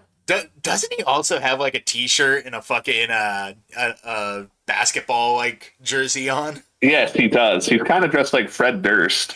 He is literally just every '90s kid. Oh my god, I wish, dude. I fucking wished. I tried to pull off fingerless leather gloves a couple times, and I got called an F slur so much, bro. You could just not pull. I literally just wore them and nobody said anything. Probably because nobody wanted to like fucking trigger like a tard fit. They were worried you'd have a fucking tism fit or I was something. fat back then. There was no Nice. threat. They There was no probably threat. thought they were. They probably thought they were regular gloves. You just ate the fingers off of them. Yeah, got him. Okay, the Fallout 3. The story. I think Fallout 3 has, without the DLC, the most retarded, stupid, dumb ending ever for a video game ever. What are you talking about? The one where you Are you talking about the one where you can't make a super mutant or a ghoul go into the fucking chamber for you? Yeah, because they're like, no, 19-year-old with the rest of his life. Oh, This we're is your only. destiny. What I Fuck love you, is that Fox. Fox and Sharon have been alive for like what 300 fucking years, and they're like, Well, it's no, like, not to you mention have they'd to. be immune to the radiation. Literally. And not only that, but they're like, no, you 19-year-old that's not even old enough to legally purchase liquor, you've got to fucking commit suicide. Like, what the Yeah, so, fuck? and it's like, I love like, if you send lions in, obviously you're a piece of shit. But if you I send sent Fox lions in, the in. game still. What's that? I sent lions in. You send lions in, you're a Fuck fucking yeah. asshole. Whatever. Fuck that bitch. She wasn't giving me head. What should I care? But no, like, I love how you get the same cutscene for sending lions in, like, and if you send Fox in, like, the game still shits on you. Like, it's the same exact cutscene, like, the Vault Dweller was a fucking coward, what a fag. Just. Yeah, the vault dweller didn't want to put the gun in his mouth. She what a The coward. Vault Dweller was too much of a bitch and didn't know if you aim a little to the side, you could do the fucking, the Fight Well, Club thing and blow your cheek out. yeah, of course, that would totally work. Hey, everybody that wants to pull a great practical joke on their friends and family, when you shoot yourself with the pistol, just aim it a little bit to the right. That way it'll go outside of Yeah. you. Trust Shoot us. yourself in the face to kill your alter ego. Won't the like I never understood that. Like, why did shooting himself kill kill Brad Pitt? because he thought it would? What, like, was Brad Pitt calling his bluff? Did he not think he'd do it? Maybe, I don't know. That movie's weird. Because literally, like, he shoots himself, and then it's like, okay, like, you met me at a very strange time in my life, and it's like, does that mean you're fine now? Well, only after I blow up all these buildings. What I want to know is how the fuck did he drag himself up a flight of stairs? Like, he drug himself up a flight of stairs by the neck? Like, Yeah. what? It looked like a ghost was grabbing him. I don't know. I think it's meant to be symbolic. Okay, so Fallout 3. The ending sucked, but the the Broken Steel DLC, I like that That's ending. pretty fun. I thought going and blowing up the Enclave was really cool. I did like that. I like the twist that they fucking space laser the shit out of Liberty Prime. Mhm. Like, you play the whole main game and you get the moment with Liberty Prime where it just wrecks space. Then you go into Broken Steel and you get that moment again. But then it's like, oh fuck, they just killed Liberty. What the fuck are we Yeah. gonna do? I will say somebody. So it's funny. Did you know that you can see Liberty Prime before he's ever activated? Really? Yeah, he's just hanging out in the base. He just blends into the environment, so you think he's like a fucking wall. Oh no, I knew that. I did not. I didn't know there was a giant robot until he was walking in front of me. The most absent-minded wanderer. You're just walking around Brotherhood base, and you just Yeah, you just I walk never. around, I'm serious. not pay attention to shit. And then when Liberty Prime comes out, it's like, where did you have this hidden? Hidden. What do you mean hidden? We It was didn't right hide there it the from whole you. time. Yeah, no, I legit, I never noticed Liberty Prime up until it was like I'm he gonna came be out. honest, guys. I was high on Jet the whole time. What was your favorite Liberty Prime quote? Death is preferable over communism. Oh, that's pretty good. My favorite is democracy is non-negotiable. Yeah. Perfect. I just love the fact that it throws nukes like a football. It's just like, Yeah. that's like charmingly like Americana. Yeah. Just like all the different things, the commie hatred, the capitalism, the football. Right. Okay, I so miss it. what's your favorite part of Fallout 3? I know mine for sure. Dunwich Building. Oh my god, I was just that's fucking it's the Dunwich building. It's so fucking cool. And when you find the book at Point Lookout, the freaking Yeah. the Necronomicon. It's called the Crimnegnum? The Crim the Crimnigum? The Crimnegnum? It's got a weird name. The spooky book. It's called the Spooky Book. I love that they're like, you got to go to the Dunwich building, and you find that fucking altar in the basement. I was like, what the fuck? Was that You literally always find this there? fucking satanic, like after fighting through waves of barrel ghouls, glowing ones, reavers, just fuck me. And then that one motherfucker that you find all the audio logs just hanging out in the basement with a shotgun, just like, hey, what's up, buddy? Just plug you a few times. Dude, the Dunwich building freaked me out. Like, I remember, I think it kind of is undercut though, because like, Yeah. I think the other part that freaked me out the most was again in Point Lookout. I went into a random hotel and there's bodies all over the fucking hotel room, and like the bathtub is full of skeletons, and you just find Yeah. the pint-sized slasher mask. And dude, Yeah. that actually freaked me out. I was like, oh fuck, like Yeah. pint-sized slasher, like what the fuck? Like, yeah. Pint-sized slasher was I remember awesome. like going. I always remember going through Dunwich, and I always get the same vibe like whenever I play like a horror game that's getting me on edge. Like honestly, it's the exact same feeling I got going through the hospital in Silent Hill 2. It's just this unending oppressive feeling of unease, and you just it feels like you have a goblin sitting on your shoulders, and it's just like kind of grinding its nails into your temple, and you're like, I gotta get the fuck out of here. What the fuck is going on? Yeah, my biggest anxiety moments are when I'm leaving a building in video games. I always get anxiety when I'm going to the exit because I'm worried something's gonna grab me and drag me back Yeah, in. something's chasing you. Yeah, I fucking hate it. Yeah, it doesn't help when you go to the bottom of the Dunwich building, you touch the fucking book to the altar, it burns up, and you're like, ah, shit. Is Yeah, that a you're good sign or a whispering. bad one? Well, the fact that it's like you think, oh, it's just fucking radiation. It's just, nuclear radiation. And it's like, actually, no, there's a fucking spooky ghost. You're like, what the fuck?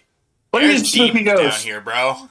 Yeah, okay, so what is your least favorite part of Fallout 3? Uh, hmm. Least favorite. That's tough. I might have to come back to that one. I mean, Witcher's- obviously the ending does suck. Like, without. I mean, it's honestly the weakest part of a pretty decent whole. That's why I have trouble hating on Fallout 3, because there's so much that I just legitimately love. If Okay, there's one dumb thing that I can say, fuck those two dickheads at the Nuka-Cola shacks out under the fucking bridge. yeah. Okay, so Those two idiots deserve each other, because I got bad karma trying to get a dude laid, and it's like, I don't even think it's gonna work for you, buddy. yeah, I thought that quest where the guy's like, "Bring me Nuka-Cola Quantum so I can make you grenades" was pretty lame too. Yeah. Okay, so now it's time for That's a- ding-a-ling-a-ding, ding-a-ling-a-ding. Uh-oh, we Uh-oh. got silly questions coming at you. Oh. Okay, let's go with silly question number 1. Did Bethesda's Fallout 3 invent the main character energy before TikTok ruined the phrase? Yes. Yeah, especially when Butch is like, "Hey, yo, you're trying to have sex with my mother's body over here. What are you doing with my body over here? Why am I from New York and this is Washington, D.C.? Yo, tunnel snakes rule. Yo, I'm a hairdresser. I'm a motherfucking Fagosi over here." You make me seem like some sort of fagaloon. Let me cut your hair and suck your dick. Yo, let me suck your dick off a little. Yo, you can't be too good or too evil. You gotta be neutral, otherwise Butch can't run with you. Hey, I'm gonna give you my tunnel snakes jacket. Don't worry about the bloody condom in the pocket. Don't worry about the bloody condom in the pocket. That was when I got sexed in. Didn't you start the gang? I thought it was your gang. Yeah, no, I mean, like, we had to come up with like a ceremony. Well, I gotta show I'm willing to bleed for the brothers, you know? I gotta bleed for the brothers at my ass. I sat on a This is jaw. progressively starting to sound like Bill Burr. Yeah, so, my wife comes in and I'm sitting on this jaw, shoving it up my ass. And I say, "What are you, some kind of fucking monkey?" God damn. Well, that was his joke. Well, And that's so when he the can ball joke. came in. That's when my wife came in. She wasn't wearing a burqa. And I said, "You get that fucking burqa on your face before I cut it." Oh, I swear to God, I'm gonna fucking beat you. Sometimes fucking Bill Burr just has like a really out of touch fucking things though. Well, it's like it's fucking weird. For the longest time, I thought he was pretty reasonable, but then in the past 2 years, he's like, yeah, fuck anybody who wants to criticize like California's wildfires. What are you? What are you, the fucking governor? And it's like, no, I'm the guy who got my house burned down. I love when Gas. Bill Burr was like, Fuck "Oh you, yeah," Bostonian prick. he's like, "Oh yeah, billionaires in America should be lined up and shot like dogs," and then he's like, "Oh, but You mean like you? But then he's like, "Oh, but brown trillionaires, those people are good. Those are good people." And it's like, they're even worse than the billionaires. It's like, brown trillionaires, okay. White billionaires, no way. Like, what the fuck? Okay, so next funny question. Tunnel snakes rule. Okay, here we go. Was your dad's disappearance actually emotional, or were you just mad you couldn't romance Three Dog? No. I was. What? Are you, okay. You're Are so you upset pissed that off you your couldn't- dad left, you go fuck a black guy to make him mad. Yeah, he's like, "What did you just do, son? Did you have sex? No, no son of mine will fuck a black man. You had Unless it's sex? Three Dog. I will forgive Three Dog. We will talk about this in detail. I want to know everything that I want to know everything that happened. Tell me, how long was it until he busted?" Hey, everybody, Three Dog here. How long was it? I just want to let you know that I do not bust quick unless it's that lone wanderer giving me some lone dome. You know what I'm saying? Woo!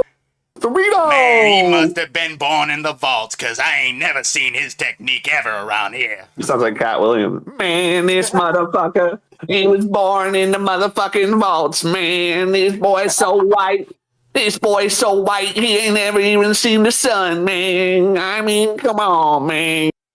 Come on, Ray. Okay, anyway, yeah, I'm sad that you couldn't fuck Three Dog. Okay, was the moral choice system just press A to be Jesus or press B to be a YouTuber apology video? You guys made a grave and exceptional error when I blew up Megaton. Look, you guys. I may have blown up Megaton. You got to do the the exacerbated sigh. Yeah, you gotta do the gas that just. You know, this is hard for me to talk about. You also have to run your fingers through your hair. Don't forget about that. Yeah, you know, oh my god, I can't believe it. Maybe wear a turtle. Maybe do the Joe Rogan thing, and whenever you make a serious video, put on a turtleneck sweater. Yeah. Anytime you need to make a serious video. Does he actually do that? Yes, he does. Maybe seemingly. I think I've seen him do it in 2 videos, but that's enough for confirmation bias. I can't imagine that man in a turtleneck. I've never. You said you couldn't have seen him wear one. You said you couldn't imagine him in a fursuit either, and now look where we're at. You made me watch the video where he's wearing his fucking dog suit. I told you Joe Rogan and Duncan Trussell just came out and said they're furries, and you were like, nah. Like when I think furry, I think about the fucking freakazoids that died in a pile and I think Joe Rogan, he thinks furries are like people that like wearing animal mascots at football games. Like, I don't think he's like aware that Duncan Trussell is like a fucking gif. Duncan Trussell reminds me of that fucking furry from that episode of CSI where he's like, I'm a sexy kitty. I'm a sexy little kitty. I'm not Duncan Trussell. I'm a sexy. Okay, let's move on. Was Megaton a commentary on nuclear ethics or just proof that gamers will blow up an entire city for a better view? You know, a lot of people didn't blow it up though. You did. I didn't blow it up. Nice view. No, it wasn't. That game had a fucking terrible view. I'm talking about the explosion. Well, yeah, the explosion was cool. That was like the first nuclear explosion I'd ever seen in a video game. Oh, I love how you can go back to Megaton and you find Moira just cooled out in the middle of it. No, you don't find her. You find her at what's that one place called? The Underworld? Oh, I thought if you immediately ran back to you're Megaton probably right. after you blew it up, you can find her there. But I imagine she goes to Underworld because where else is she gonna go? Okay. Do you think the Brotherhood of Steel went soft because someone forced them to take diversity training? I mean, their, their head commander was a woman. Ew. No wonder they She's got their hot, though. asses whooped. She's hot for like, yeah, right, with the creation engine hotness. With the plastic mannequin face. Yeah, she looks a lot better than any of the characters in Oblivion. I'll give you that much. I'll admit, I liked Moira back in the day. Um, why did it feel? Why did Fallout 3 feel like it was written by someone who read one Mad Max comic and said, "Yeah, I get it"?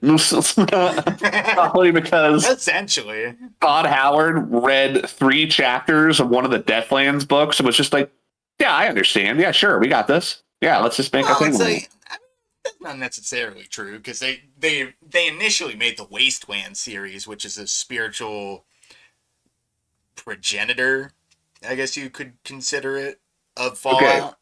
Now, the most important question. If you didn't shoot Fox for taking your glory at the ending of the game, are you even a real gamer? Wait, what does that mean? Like, so when Fox goes in and he does the reactor thing, and then he's like, "You are a cuckold. I cuckolded you. I cuckolded you, and your father raised a cuck.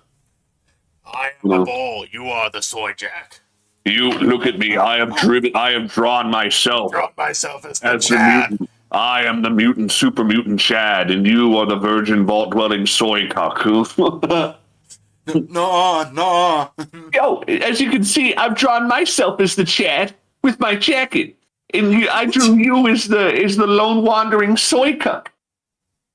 What I love in that game is that you can lose your virginity to a prostitute. That was always my favorite part of Fallout 3. Yes. Only the most cutting edge of takes here. And then there's another big thing where Moriarty had Shea Gorath's voice from Oblivion, which makes me think, is Moriarty just Shea Gorath?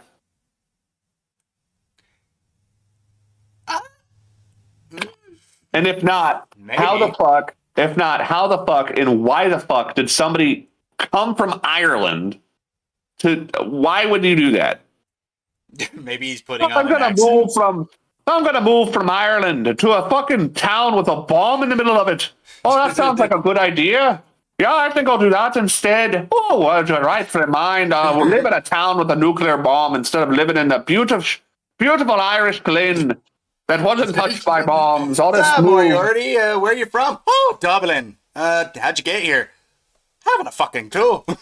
Like you go to fucking Dublin in game, and it's like, oh my god, this place is a fucking wasteland. It's like, oh no, it's actually been the same. The bombs never dropped here. We're totally fine. No, the bombs never dropped. What are you talking about? It's always looked like this.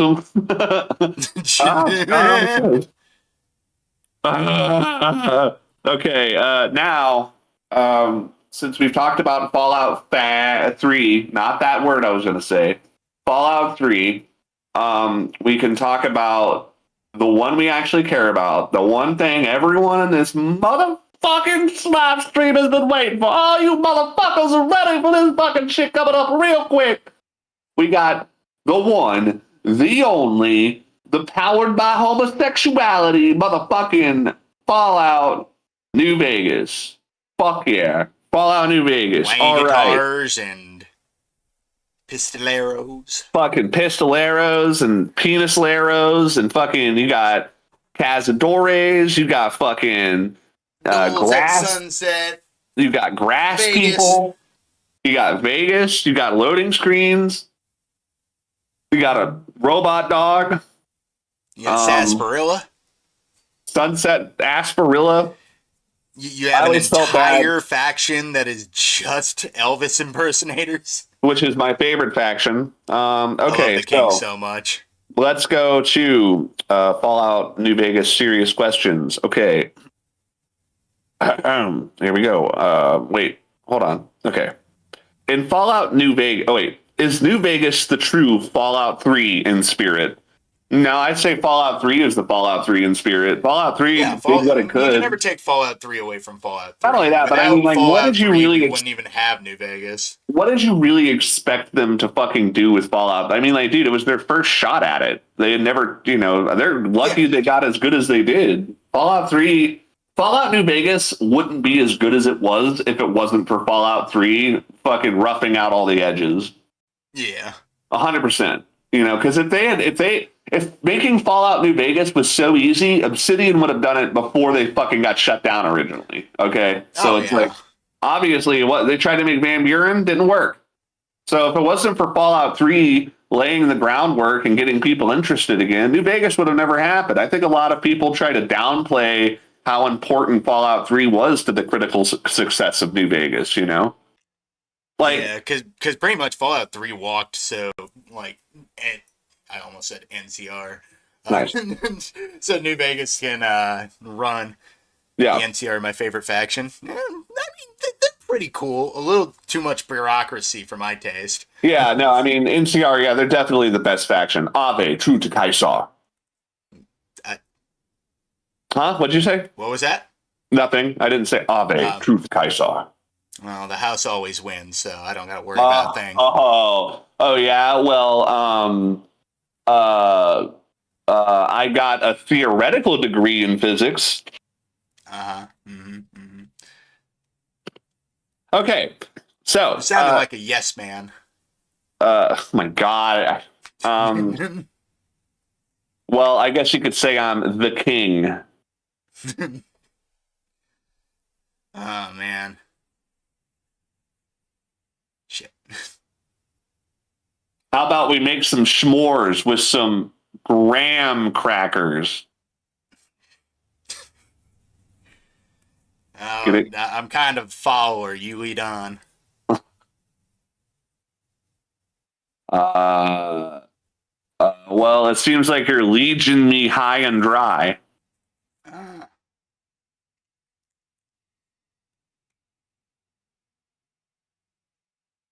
I win. Man. I like this. I like this brotherhood that we have. God damn it.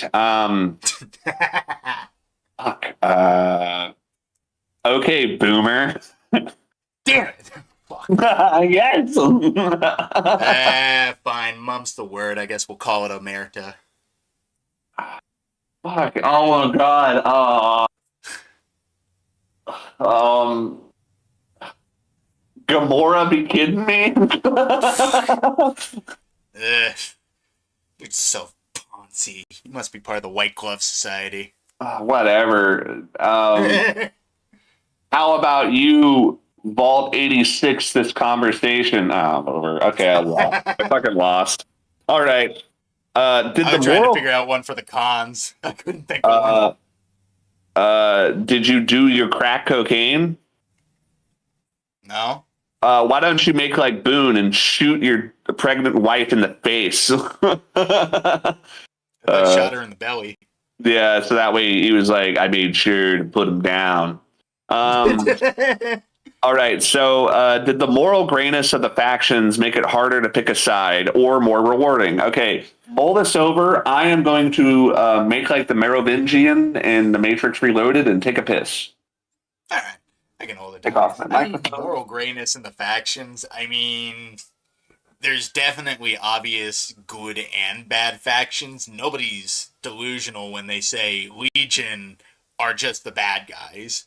Like, they may have a point. They may have, like, You're awesome. You're a fucking liar. they are the bad guys. They enslave people. Oh, plenty of good people have had slaves before. I mean, yeah, Thomas Jefferson and George Washington, name a few. Yeah. But I mean, they didn't have like those kinds of slaves. They just have like regular like people slaves.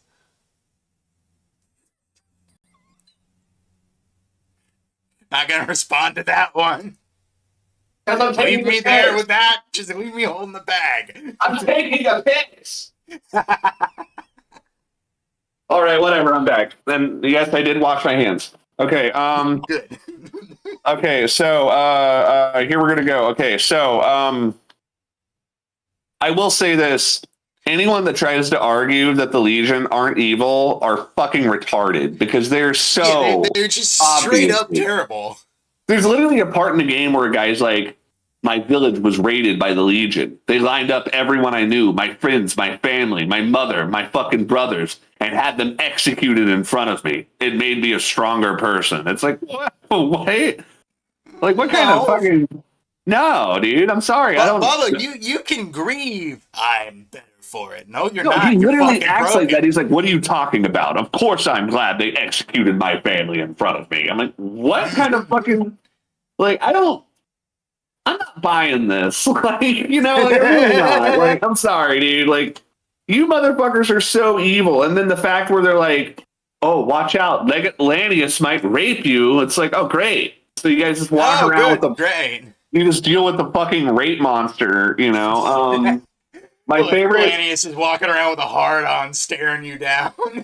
Yeah, apparently, like, there's a thing where it was like one day Lanius was walking and somebody walked in front of him and he cut them in half so he didn't have to go around them. I'm like, that seems like a lot more effort than just going around them. You know? Was it in one clean blow? Yeah, he has like that giant Impressive. ass sword. He has the big cloud sword. Yeah. And I like, I'm almost disappointed that you can talk him down at the end of the game because it would have been cooler if he couldn't. Because like straight up, he will like walk up to you and he's like, "Profligate, I will nail you to a cross after I drain you of your blood." And it's like, yeah, but maybe just don't do that. Can't we have peace? And it's like, maybe I was wrong. Yeah, it doesn't really. You not We'll only meet can you again. talk him down. Not only can you talk him down, you can talk him down like fucking 30 different ways. Yeah. You could be like, "Oh, strategically, this is Meanwhile, dumb." everybody's thinking, yeah, I'm just gonna fight him. Yeah, like, oh yeah, let me just get rid of this awesome boss battle. Unless you're playing a Yeah, pacifist let me run. get rid of this boss fight I've been playing the entire game to get to. Right. Okay, so I did actually go back not too long ago and completely replay New Vegas. I remember Really? I did have some disappointment with it. Some disappointment I was kind of surprised at. What disappointed you? Some of the DLC, and by some of it I mean most of it, really isn't as awesome as I remember it being when I first played it. Really? Yeah. Old World Blues. What stuck out? Old World Blues crashes all the time. Honest Hearts is really short. And then the one Lonesome Road felt really expansive when I first played it. But when you go back and play it again and you actually kind of know how the game works, it's very linear. It's kind of like walk down this series of hallways until you get to the end. And it's like the whole point of the DLC is just to get to the end. And the sad part is if you don't know what to expect, you're just going to get one of the bad endings. Actually, what pissed me off is I got a joke ending because I had Wild Wasteland on, and I was like, "Oh, you did destroy both." That's what I do usually if I can't disarm the bomb. Yeah, I did destroy both, and then it's like, you blew it all up. You blew it all up. I'm like, are you fucking serious? I went through. Oh, come on! I appreciate that. I do not appreciate some lame Planet of the Apes jokes after I just fucking did an 8-hour quest, bro. I wanted actual closure. Blew it all up. But I didn't blow it all. Allow them one cheeky reference when you have the reference perk. Not when it's at the end of the fucking conversation campaign. Earlier. This is the argument. Not when it's at the end of a fucking campaign that's super serious all the way through, and then it's like, oh, by the way, the ending is just silly now. It's like, what the fuck? Super serious. You got a guy running around with a fucking Union Jack on his back and dreadlocks. Okay, yeah, that's serious. He's like, I am super serious, and I am also a rapist. And you take him seriously. Is he a rapist? Yeah, he talks about it a lot, actually. I don't remember that part. He's like, I think you're just making that part up. No, I'm being super serious. And then, Courier, I throttled you, and I can imagine all the victims I had before you. Just all the victims. Same. I do know that, like, he was kind of like the Lalo of Fallout, where it's like Lalo and Breaking Bad, right? Okay, so you know anything about Lalo, Salamanca, and Better Call Saul? Not Like a really bunch of the familiar. stuff, a bunch of the stuff in Breaking Bad that doesn't have an answer is set up by Lalo. So like one of the things is he's like, "Oh hey, what's up, Crazy Ocho or Loco Ocho? You know, Crazy Eight. That's your name, Crazy Eight. Your name's Crazy Eight." And then in Breaking Bad, Walter's like, "What is his name?" And it's like Crazy Eight, yo. Like, what is that? I don't know, yo. He got that. I don't know. He got that name, yo. Like that's fucking, and in Fallout New Vegas, Ulysses is kind of like the Lalo Salamanca, where there's a ton of references to him. So like in Honest Hearts, you fight a bunch of the white legs and they have dreadlock haircuts. And Ulysses is like, they modeled those haircuts after my dreadlocks because they wanted to be black. I mean, it doesn't quite say it like that, but Okay, so this is the big question. NCR, Legion, Yes Man, House. Which path defines the real ending? We both know what that is. We both know what the real ending of the game is. Essentially. Okay. I'll say it, and I know that you think it. Siding with Mr. House. Essentially, yeah. It's the one with like the least drawbacks. I mean, the problem is you got to trust that motherfucker, and he's about as untrustworthy as a. But dude, that motherfucker is crooked as a dog trying to like he's playing like fucking like Texas Hold'em while you're trying to play Go Fish, and it's like, hey, can you just let me in on it? Come on. Isn't Texas Hold'em where a bunch of dudes jerk off under a table and the last one to bust wins? No. That's Soggy Biscuit. That's soggy pit. That's what they call the limp biscuit. limp biscuit. Last one to bust has to eat it. God, this bottle. we can talk about crushing babies, talk about rape, but the moment we talk about a limp biscuit, that's where it goes too far. Okay, so yeah, siding with House makes sense because he's an immortal computer brain man, and you're like the kid that's with it, like you're hip with the streets. And he needs plus House is the only one who's literally just there to like make his casino place flourish. Yeah, and he's also like, in 100 years, I'll have motherfuckers up in space, and it's like, oh, that's pretty good, Okay, so what's your opinion on? Now, I've actually never really beaten the game with any. What happens if you beat with the NCR and the Legion? Like, what does that do? NCR, essentially, it just like reiterates the fact you already know. NCR is stretched too thin, so it's not perfect, but it's better than nothing. Legion essentially rules with an iron fist, and that's it. That's not very good. You're just the man in Kaisar's ear. Oh, I see. You said the name appropriately. Uh-huh. Well, it's like Caesar, Kaisar. They never fucking decide which one is actually true. I think it's Caesar. It's Ave, true to Kaisar. If you say Kaisar, that means you're a part of the Legion. Ave, true to asshole. No, he doesn't. True to asshole. There are Speaking of assholes, fucking Yes Man, that goddamn ending. What is that ending? No matter how competent your fucking wastelander is, no matter how smart, no matter how savvy, no matter how charismatic, your fucking courier always fucks everything up in the Yes Man ending. Even when like you're a character that's smart enough to like build robots from scrap. You literally can get the Helios 1 station back online, lock down the Hoover Dam from any invading forces, take over the entire infrastructure of the strip, and you're too much of a fucking moron to figure out the bureaucracy that goes with it. That's like how they're like, no, you need some old man from the 21st century to help you through it because really it's boomers that understand everything. What's your opinion on the boomers? Are they a reference to the modern day boomers that we deal with in real life? I mean, unfortunately, no. Well, I mean, think of it this way: they stockpile dynamite. No, a bunch of old people who are xenophobic that stockpile all the resources for themselves, and anybody that wants it gets blown up, and they don't allow their own they don't allow their own children anything unless they get it from the elders, and they get what they're given, and they can't ask for anymore.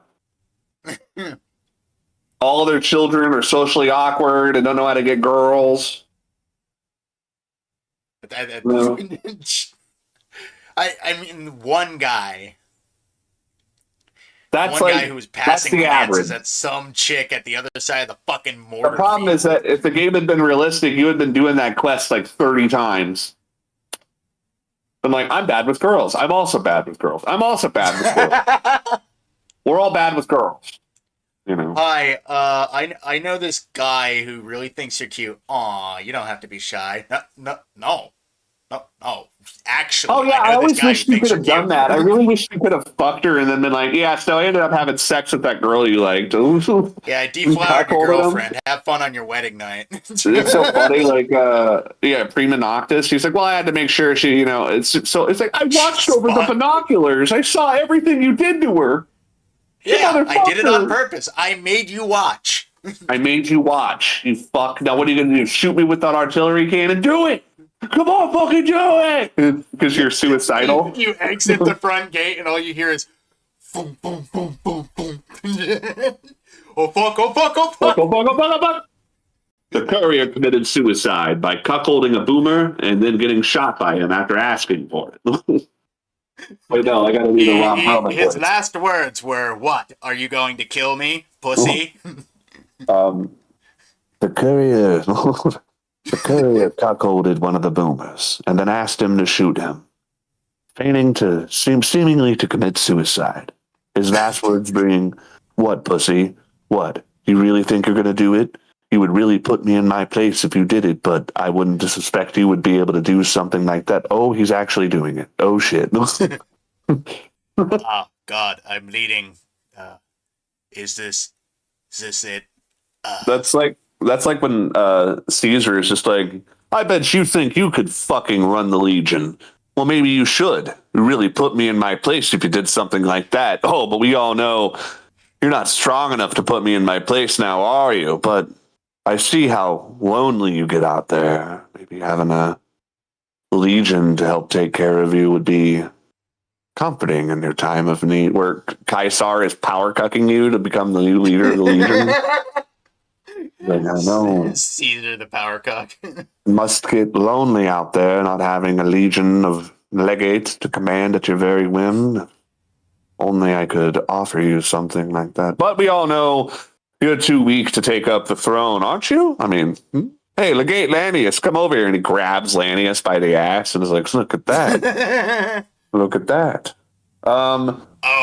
Did you ever see? You don't have any feeling towards this one because this one's not yours. Did you ever see that? Up, Benny. Nice. Yes. Did you ever see the? Hey, babe, hands off the merchandise. Did you see the AI thing where like Caesar is like like fucking Vexillarius, get over here. He's like, yes, Caesar. It's like Vexillarius, get over here. And he's like, yes, Caesar. What is it? And he's like, what is this I've heard about you being some kind of furry? It's the dude with the coyote helmet. And he's like, oh, well, it's actually not a big deal. I just like to dress up and pretend that I'm a fox. What? Yes, I just pretend I'm a little fox, a little shy fox. Oh, well, that doesn't sound that bad. Yes, and I'm very readable. Oh, no. No, we're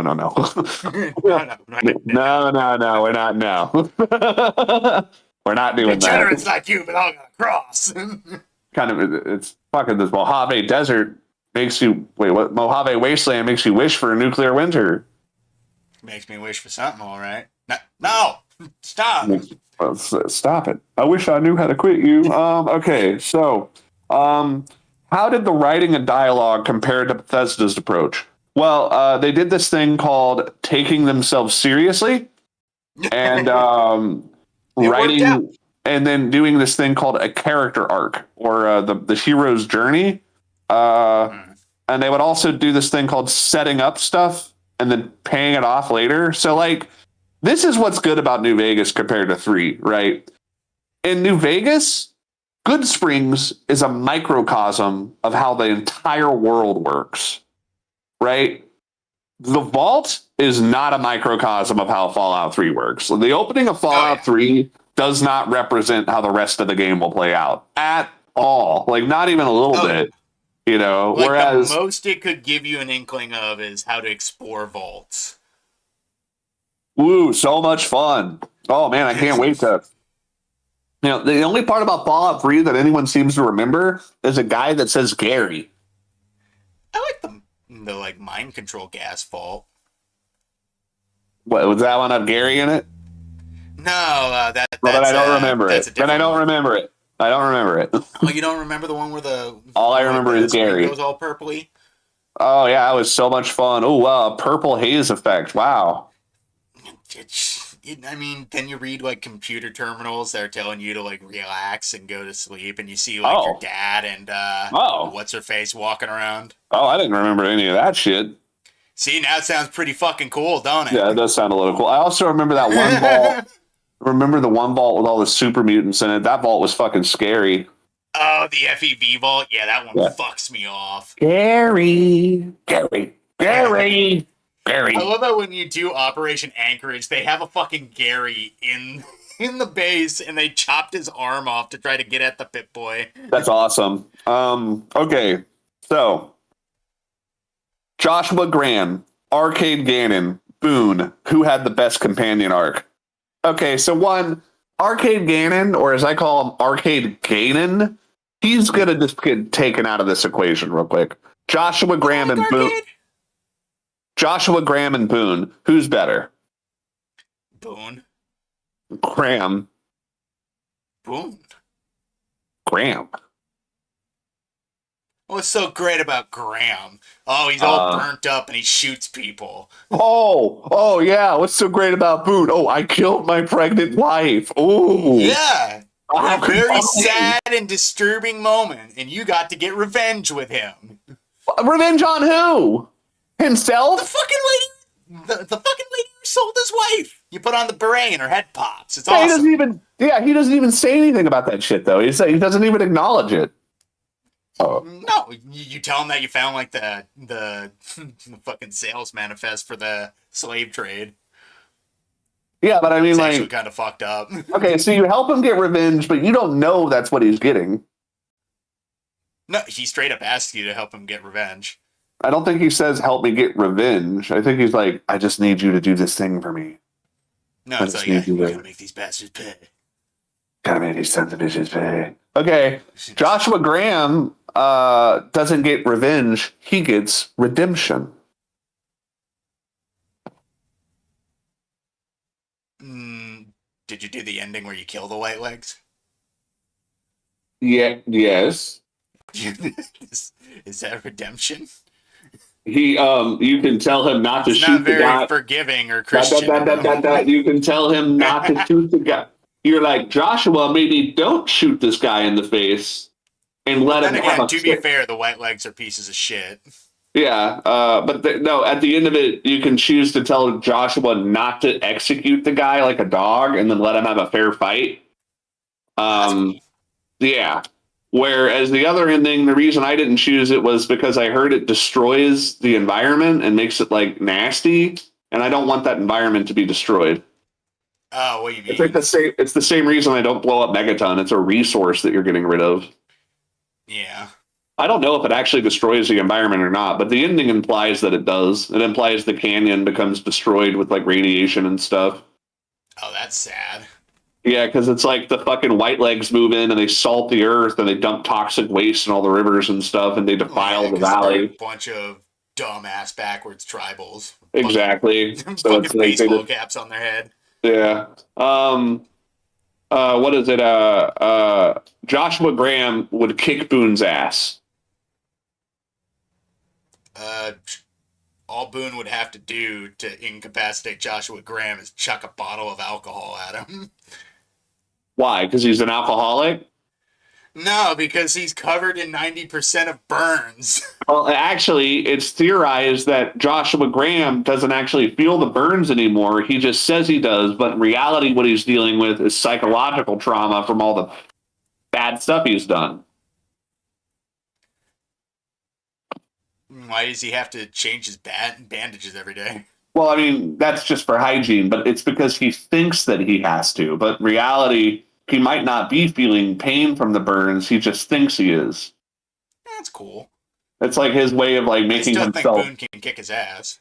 I think Joshua Graham would fucking hold Boone down and shove that baby killing gun up his fucking butt cheeks. I think I think Boone wouldn't even let him get close enough to even get within baby killing butt fucking Oh, it distance. depends on in between bouts of Boone crying over that wife he murdered. Better not catch you. Oh, what? Is Boone gonna what? Take off his sleeves? Ooh, wow, you took off your sleeves, Boone. Now you don't have Yeah, you sleeves. got Wow. bandoleros too. Oh, he's got bandoleros and no sleeves. Watch out against the guy wearing body armor. You know what? Here's the difference between Boone and Joshua Graham, all right? They're both really good long shots. The difference is that Joshua Graham doesn't need a fucking rifle to snipe people. He can do it with his fucking hand. He's so good with the pistol. He's like Vash the Stampede. Boone's eyesight is so good that you look down your sights and you can see stuff he sees. That is impressive that you can do that. Yeah, it's like he's so good at finding. He's so good at seeing that he makes you better at seeing. Just what is he, Tiger Woods? Did you know that Tiger Woods got LASIK eye surgery that improved his vision beyond 2020? Yeah, that's not fair. No, it's not fair at all. It's like everyone's like, what the fuck? No wonder he's so good. He has superhuman vision. Yeah. That's like getting a fucking surgery in MMA that makes your knuckles more dense. It's like, what? Yeah. Like, how is that fair? It isn't. Okay, so what's the funniest disease? Elephantitis, probably. I think it's the funniest. What? Elephantitis, I think, is the funniest of diseases. Like Joseph Merrick, the Elephant Man. What a riot! You remember that movie Mask? You know, with Rocky Dennis. Now you can go anywhere you want, honey. What? How funny is that? I think the funniest disease is hepatitis syphilis. Gonorrhea, whatever. Gonorrhea syphilis. Okay, so back to New Vegas. Which DLC felt the most essential to the Courier story? Long Road Home, or whatever it's called. Lonely Road? I mean, it's the only one that technically has a story for the Courier. Even though I didn't like... Go on. Sorry. No, you go first. Oh, fine, I'll go first. We just go back and forth forever from no, you go first. No, you go. No, you hang up. You stop it. No, you hang up. No, you hang up. Seriously. No, seriously. No. Okay, I think that the Courier was tangentially related to the stories in Honest Hearts and Old World Blues, and what was that other one called? The fucking one where you go to the Sierra Madre. That's Old World. Is that Old World Blues? Old World Blues is when you go meet Dr. Venture. Yeah. Honest Hearts is where you go out. Is where you meet Graham. Joshua. Yeah. Lonesome Road. Dead Money. Dead Money. Okay. I like Dead Money's story the most out of the DLC. I know it doesn't technically pertain to the Courier. I don't know if you remember what happened when I tried to play Dead Money. What? I got a little too freaked out by it and I couldn't do it. Oh yeah. Yeah, I get really nervous with Callisto Protocol too. Yeah, exactly. I got too freaked out and I was like, dude, I'm getting frustrated. I'm too freaked out. I can't do this. Yeah, Callisto Protocol, I got to a part where you had to do a puzzle, and if you didn't do it fast enough, an enemy kept spawning to attack you, and that just the idea of an enemy chasing me throughout a level freaks me out so bad that I will turn off the game. I don't know what, like, I don't know what Amnesia. No. Dude, I tried to play Amnesia the Bunker. As soon as the monster showed up, literally the first second, I literally could not. Like, the moment the guy is like, here, take my gun and shoot me, and the monster grabbed him, I was like, okay, I'm done. Like, I cannot play that game. I've seen all I need from this game. Meanwhile, I'm sure it'd be awesome to get to the end of it. My girlfriend could play Amnesia the Bunker by herself. And I'm like, how the fuck are you able to do? I cannot play scary games, dude. I am such a pussy. I'll admit it right now. I am a pussy. I don't like scary games. And even games that aren't necessarily scary. If they have something in it that's a little freaky, I might not play it. Like Resident Evil 8. Yeah, sure, I'll play Resident Evil 8. But then I think about the giant fetus thing, you know? And I'm like, I don't really want to deal with the giant fetus. I don't want to talk to a giant fetus. Well, that and it's like, Resident Evil 4. I love Resident Evil 4, but the fucking chainsaw guy, I don't really know if I want to deal with that. Dr. Sanchez. Salvador. Oh. You're thinking Dirty Gutierrez. Sanchez. Okay. Gutierrez, what is that? Gutierrez. Okay. What makes New Vegas? Gonzalez. What makes New Vegas's world feel so much more reactive than Fallout 3's? The fact you can kill everybody in it. Yeah, it is nice to know that you can essentially just walk up to anybody in town, shoot them in the face, and know they're going to drop dead. Yeah, no matter what. You can literally kill anybody because it makes it feel like death actually has a weight. Like, I genuinely don't like killing in New Vegas. Like, I do not kill. If I could avoid killing in New Vegas, I try to avoid it. Yeah. Well, it's like plus you get so many little extra things if you if you're able to save people in certain instances, like the beginning quest of New Vegas where you're dicking around with Cheyenne and Cheyenne. Sunny Valentine, I think. Yeah, Cheyenne can die, and it's like, no. Yeah, Sunny can die, Cheyenne can die, but if you're quick enough, you can save that farmer chick who's getting attacked by the geckos, and if you save her, she gives you extra caps and stuff. Okay, who's your favorite character in Fallout New Vegas on the count of 3? Okay, and you can't say Boone. That's not fair. And I won't say Joshua Graham.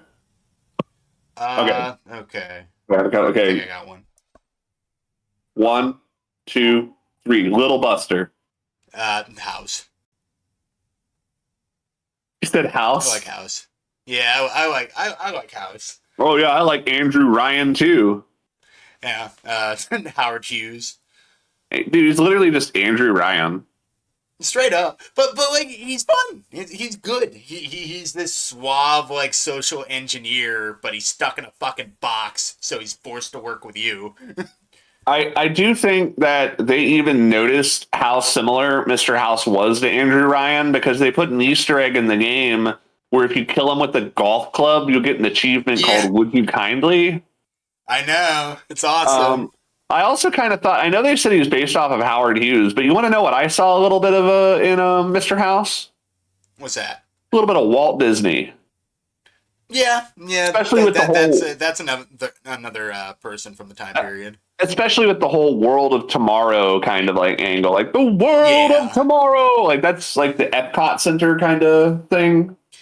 Well, not to mention, House always feels like a take on Disney if Disney went the opposite route and went into adult entertainment instead of children's entertainment. Also, the whole idea of Disney being cryogenically frozen, that's exactly what House is, too. Yeah, essentially. Pneumatic, He's in a tube at the bottom of his bunker. Yeah, he's in a tube I thought he was at the top of the bunker. Oh, I thought. Oh well. Oh, is he at the top? I have no idea. I don't know. I don't know where his fucking capsule was at. All I know is that I ate his body. Oh. It was kind of stale, like jerky. Yeah, I was gonna say it probably tasted was it like Hard Times jerky? It's more like that, fucking heckin' good that you find at the gas station. Oh no! Who would taste better, Mr. House or Joshua Graham? Joshua Graham would be fresh. He would be spicy. Yeah. A little bit. I think he'd have more of a robust flavor, almost like coffee. Yeah, I feel like Mr. House roasted. Mr. House would be very peppery though. Yeah. I feel like he would be a real peppery taste. Mm-hmm. Okay. So, Probably have a weird flavor in there too, like clove or something. oh god, clove. That would be Boone. Boone's clove. He would totally be clove. What flavor would Sergeant Bitterroot be? Bitter, Probably like a bitter root. like ginseng or like Okay. ginger. Yeah. All right. So, what was your favorite part of Fallout New Vegas? The battle at Hoover Dam is a pretty good highlight, especially if you get the boomers to help you out and you see the plane fly over and drop bombs. Yeah. I think having sex with Red Lucy. Of course you. Ah, fuck me. Because like she leads you to her bedroom. Cass all the way. She leads you to your bedroom. And I love that part where Cass is like, yeah, none of the soldiers around here can fuck worth a shit. Bunch of whiskey dicks. It's like, nice, bro. He calls them whiskey dicks. I'm like, that's fucking awesome. I haven't ever. What was that one line Cass says where it's like, I don't think the size of Caesar's penis matters much when he's fucking the entire Mojave wasteland. It's like, yeah.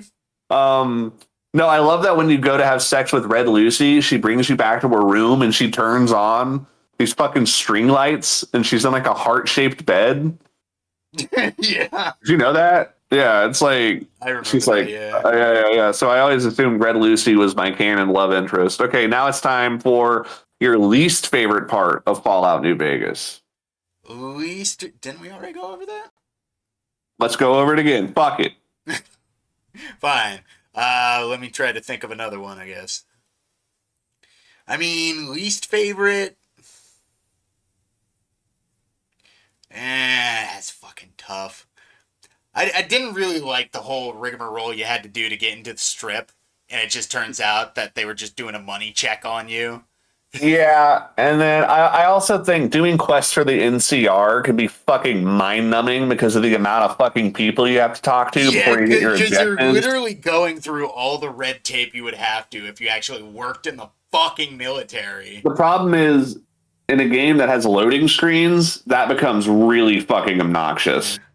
Well, it's like, plus, like, not to mention the fact you always have this niggling feeling in the back of your mind where it's like, if these guys got off their fucking ass and did anything, half the shit I did for them would not fucking happen.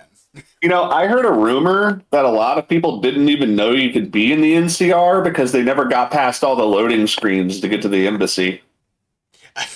I think that's probably an exaggeration, but I could believe it. Okay, Jesus Christ, just the fucking place, like the main hub alone, you go in. Oh, wait, I know what my favorite part of the game is other than having sex with Red Lucy. Oh, okay. Where you assassinate the NCR president. That mission is fun. That mission's awesome. That is pretty fun. I will say, like, I guess if I really had to choose my least favorite part, it would also probably be the Legion, where it's like, you will do everything for the Legion, and they're like, thank you for doing that mission that we couldn't have accomplished without you. You fucking loser. You fucking profligate. Yeah, thanks, profligate, you fucking faggot. Here, have you nothing. would think, like, because, like, you still walk through camp and you hear people just, like, mutter behind you, degenerates like you belong on a cross. And it's like, dude, I just saved your entire fucking faction.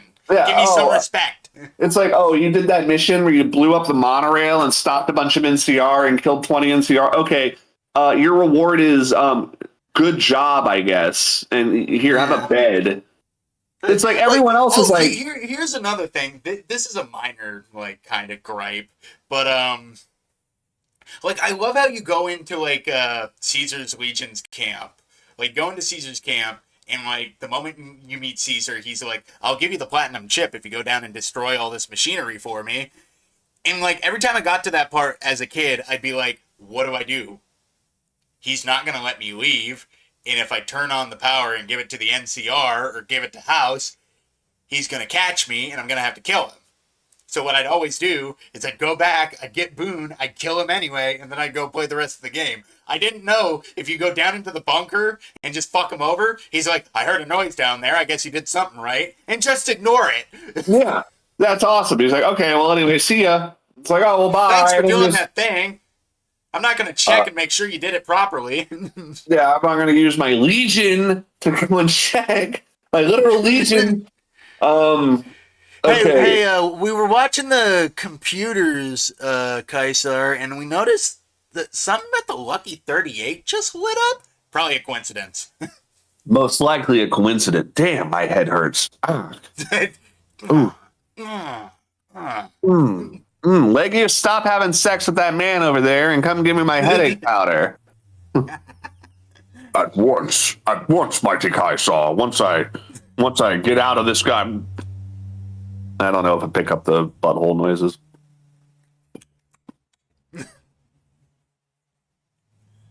Okay. It's not picking up the butthole noises. Dang, you have such great butthole. Yeah, it's such great butthole noises with my mouth. Oh, okay. So, let us get to the silly questions. Ooh, silly questions. Okay. Fucking cramp going. What the shit? Oh, watch out. Are you having a heart attack or dying? I better not be. I'm in the middle of an episode. I mean, hey, that might be good. Hey, that might be what gets us dead views. on a Fallout stream. I'd be pissed. Well, everyone, while Fred's dropping dead on a Fallout stream, I just want to say like, comment, subscribe. You interrupted me. Okay, I'm trying to say like, comment, subscribe, everyone. Yes, like and subscribe and give him my heart medication. Give him his nitrous glycerin. Nitrous oxide makes me laugh. Mm-hmm.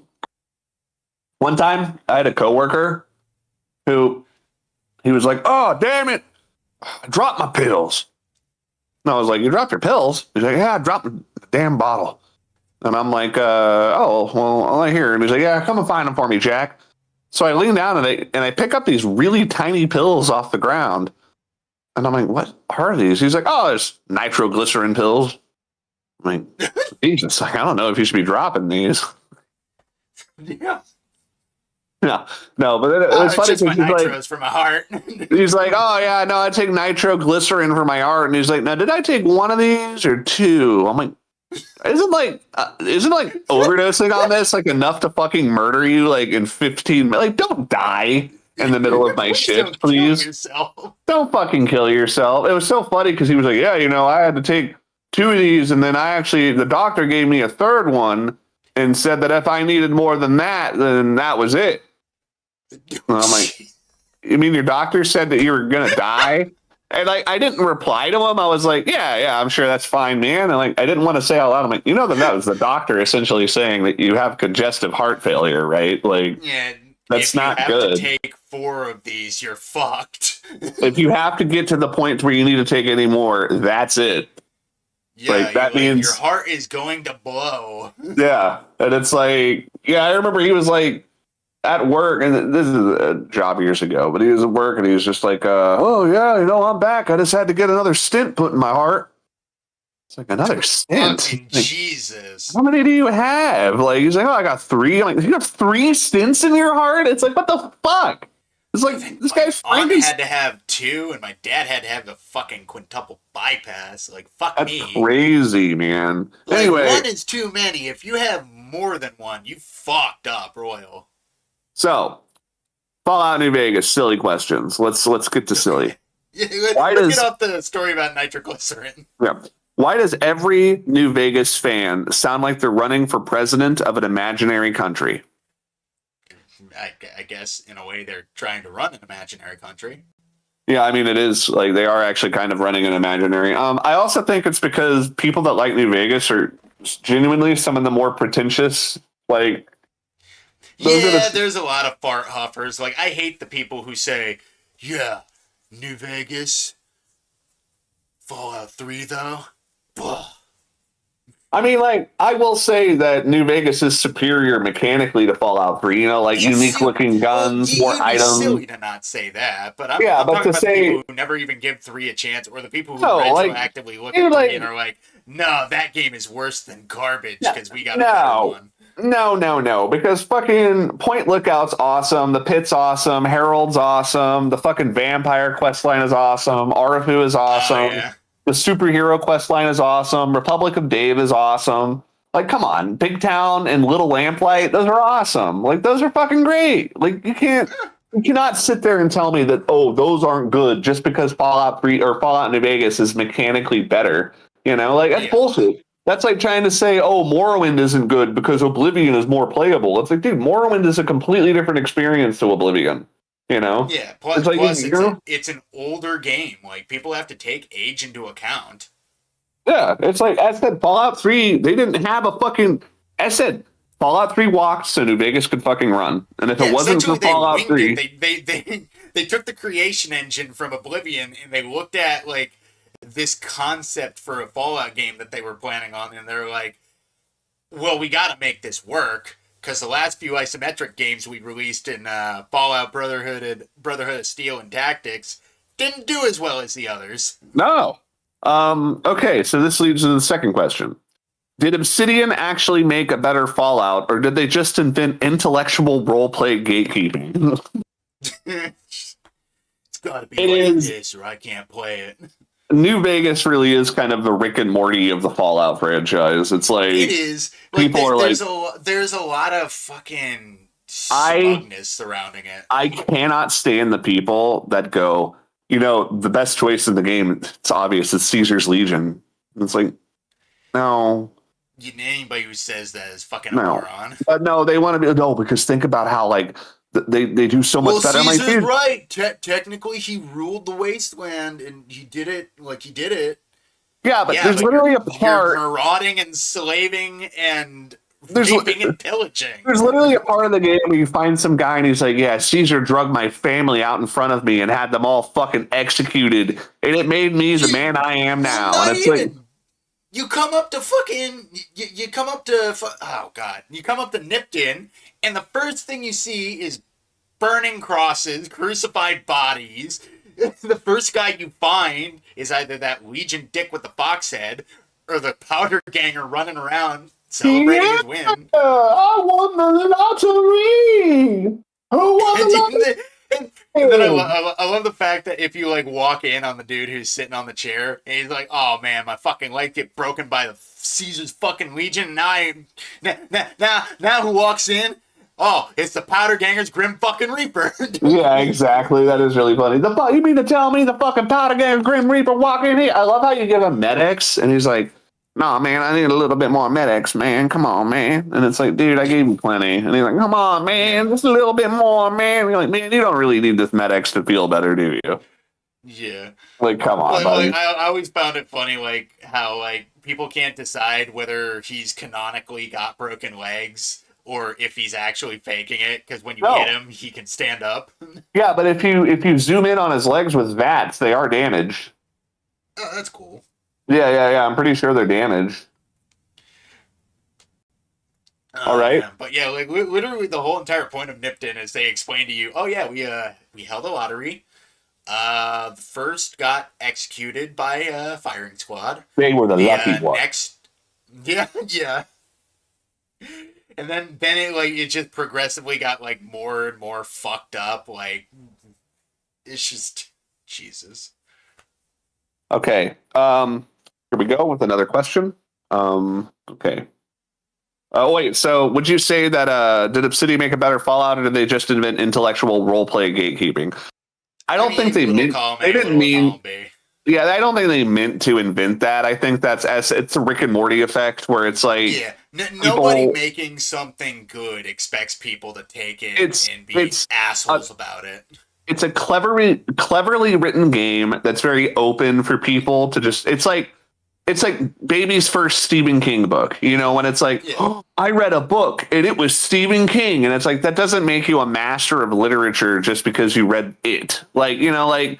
Or people that are like, oh, I read The Blood Meridian, so now I'm the smartest person ever. And it's like, dude, just because you read The Blood Meridian doesn't mean you're one challenging book and all of a sudden you're a savant. Yeah, and it's like same thing. It's like you played one game that had decent writing, and now all of a sudden you're a fucking arbiter of good writing in video games because, oh, New Vegas said rape once or twice. Oh, yeah, they don't shy away. They said the word rape.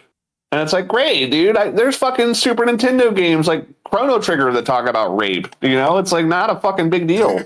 It's in a lot of games back in the day. They didn't kill children. Fallout 2 did. I don't hear anyone talking about how that's the fucking greatest game ever made.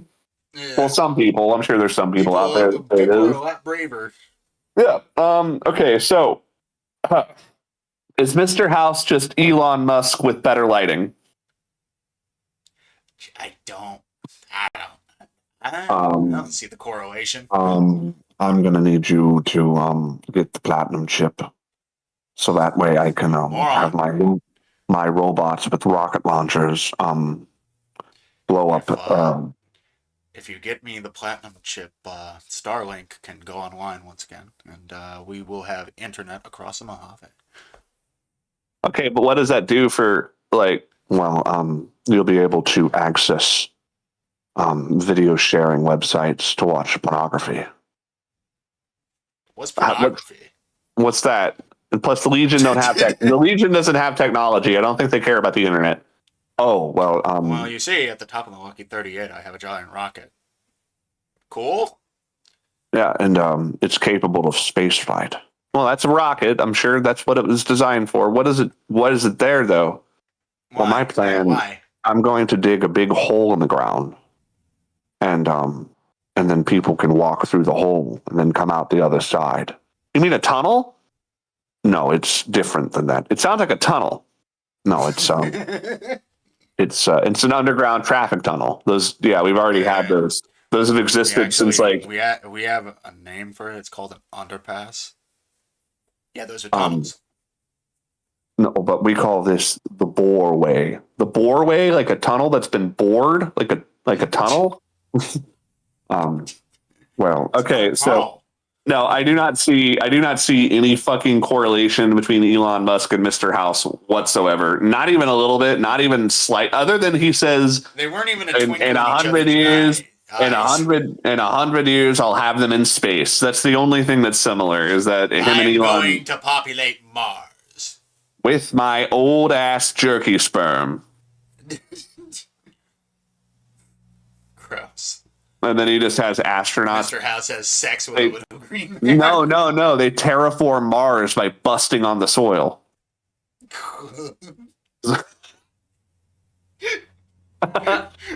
That's how Giant they sprinklers pop out the ground and start busting. They just start spraying the ground with semen to try and create life. That's probably in a book. I bet that's in fucking. That's probably in like the Andromeda Hey, Mr. stream. House, how's the terraforming going? Well, the planet is completely dead. An overabundance of semen apparently does not mix well with topsoil. Oh well, that's not good. It was already dead. Well, now it's even more dead. It turns out there was life there, but we drowned it in semen. Cum ocean, an ocean of cum. Cum ocean. It sounds like a fucking an ocean that would be sailed by porn stars. The cum Surfers surf ocean. the cum ocean. Surfers, as in gay Yeah, we're getting surfers. some pretty thick ropes today. Yeah, I'm gonna Think we're hang. catch one in the mouth. Ew, gross. Yo, bro, we're blasting through some thick ropes today. Oh, gross. I'm gonna hang 10. I'm I'm gonna hang 10 inches. Emotion. Okay, where were we talking? Oh, yeah, we were talking about Mr. House Elon. Yeah, no, Elon Musk is not like Mr. House. Okay, the Legion. The Legion, historical satire or just an elaborate way to say we hate shirts? What? No, all the Legion wear shirts. Yeah, I guess. Well, I guess some of them are sexy. They don't have sleeves all the time. I mean, Kaiso is pretty sexy. Yeah, with his bald head, his bulldog kind of. Yeah, I bet you if Isar you is ran kind your of hand a. across it, it would make that like Velcro noise. Isar kind of just looks like Adam or Alex's dad from fucking Homecoming. He Every looks time like I play Patrick Stewart and Kevin Spacey had a hate baby. had a hate baby, I could see the two of them having some fucking raucous, unrequited sound of belt buckles unfastened. Oh, Vigorous belts unbuckling. yeah, you hear Kevin Spacey like, "Do it, come on, then, Mister Stewart, give it to me." And he's like, "Oh, I will give it. Oh, you best believe it, Mister Spacey. I'm going to put a space in between your thighs." Mr. Space. Spacey, do you know why they call me the Enterprise? because I'm It's about to as give you wide as my it is long. because I'm gonna Mr. Spacey, I'm going to drop my captain's log on your chest. Oh God. Number one, I'm Then gonna do take a it. number two. Number one, I'm going to take a number two. Okay, so yeah, that question made no sense. Okay. Did anyone actually side with Yes Man, or did you just want to feel like a centrist gamer? I bet fucking Boogie 2988. It's fucking, it's the AI calling us fence sitters if you pick Yes. yes, man. Yes, and I'm Fucking also saying asshole. that Boogie He's 2988 you. Boogie 2988 chose Yes Man. Penguin Zero chose Yes Man. Yeah, I just don't want to really get on any side of this, so I think I'm just going to choose Yes Man. I mean, the Caesar's Legion has a lot of good points. Pee pee poo poo. I mean, they allow for gay sex. I mean, that's cool. You know. I like gay sex. I happen to have a lot of it. Yeah, I have an entire room full of dildos, but that doesn't say anything about me personally. Why would it? I mean, come on. That's not how I am. I don't like Charlie that much. Oh, really? I, For him. no, there's some videos he made that I really just did not find amusing, and it was like he was flexing. Did I ever tell you about this? I mean, I'm pretty sure we had the conversation about it before. Just fucking, we'll do it for the stream. So Penguin Zero, like years ago, he was doing these videos where people were like, someone made a joke that, oh, he has an addiction to Pokemon. And this motherfucker would make videos of him being like, hey guys, I don't have a problem with Pokemon. I just spent $8,000 on all these cards and I don't even want them. He's like continuously showing off video after video. He didn't say that, but I mean, he's literally every time he actually opened a pack, like he actually did it with like excitement. I think the main reason he was doing those videos was because people were watching them.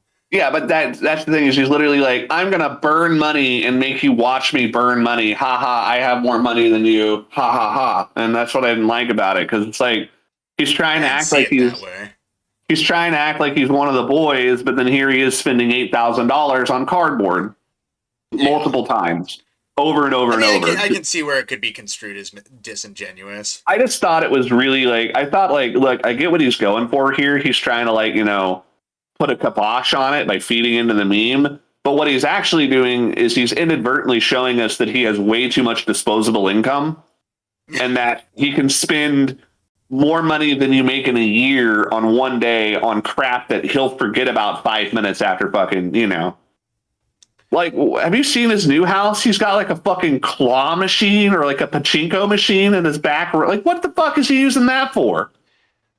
What could he possibly be using a pachinko machine? I mean, dude, it's his fucking money. Like, he made it. Yeah, he made it. Being a fucking piece of shit. And I don't fucking get it. I'll never be able to think that way because I'll never be in his shoes. Whoa, I have the fucking... You never know, man. Maybe this will be the fucking... I get how you can find it disingenuous when a person, like, just fucking makes a mockery of a hobby. I get that, too, but I don't think that's what he was doing.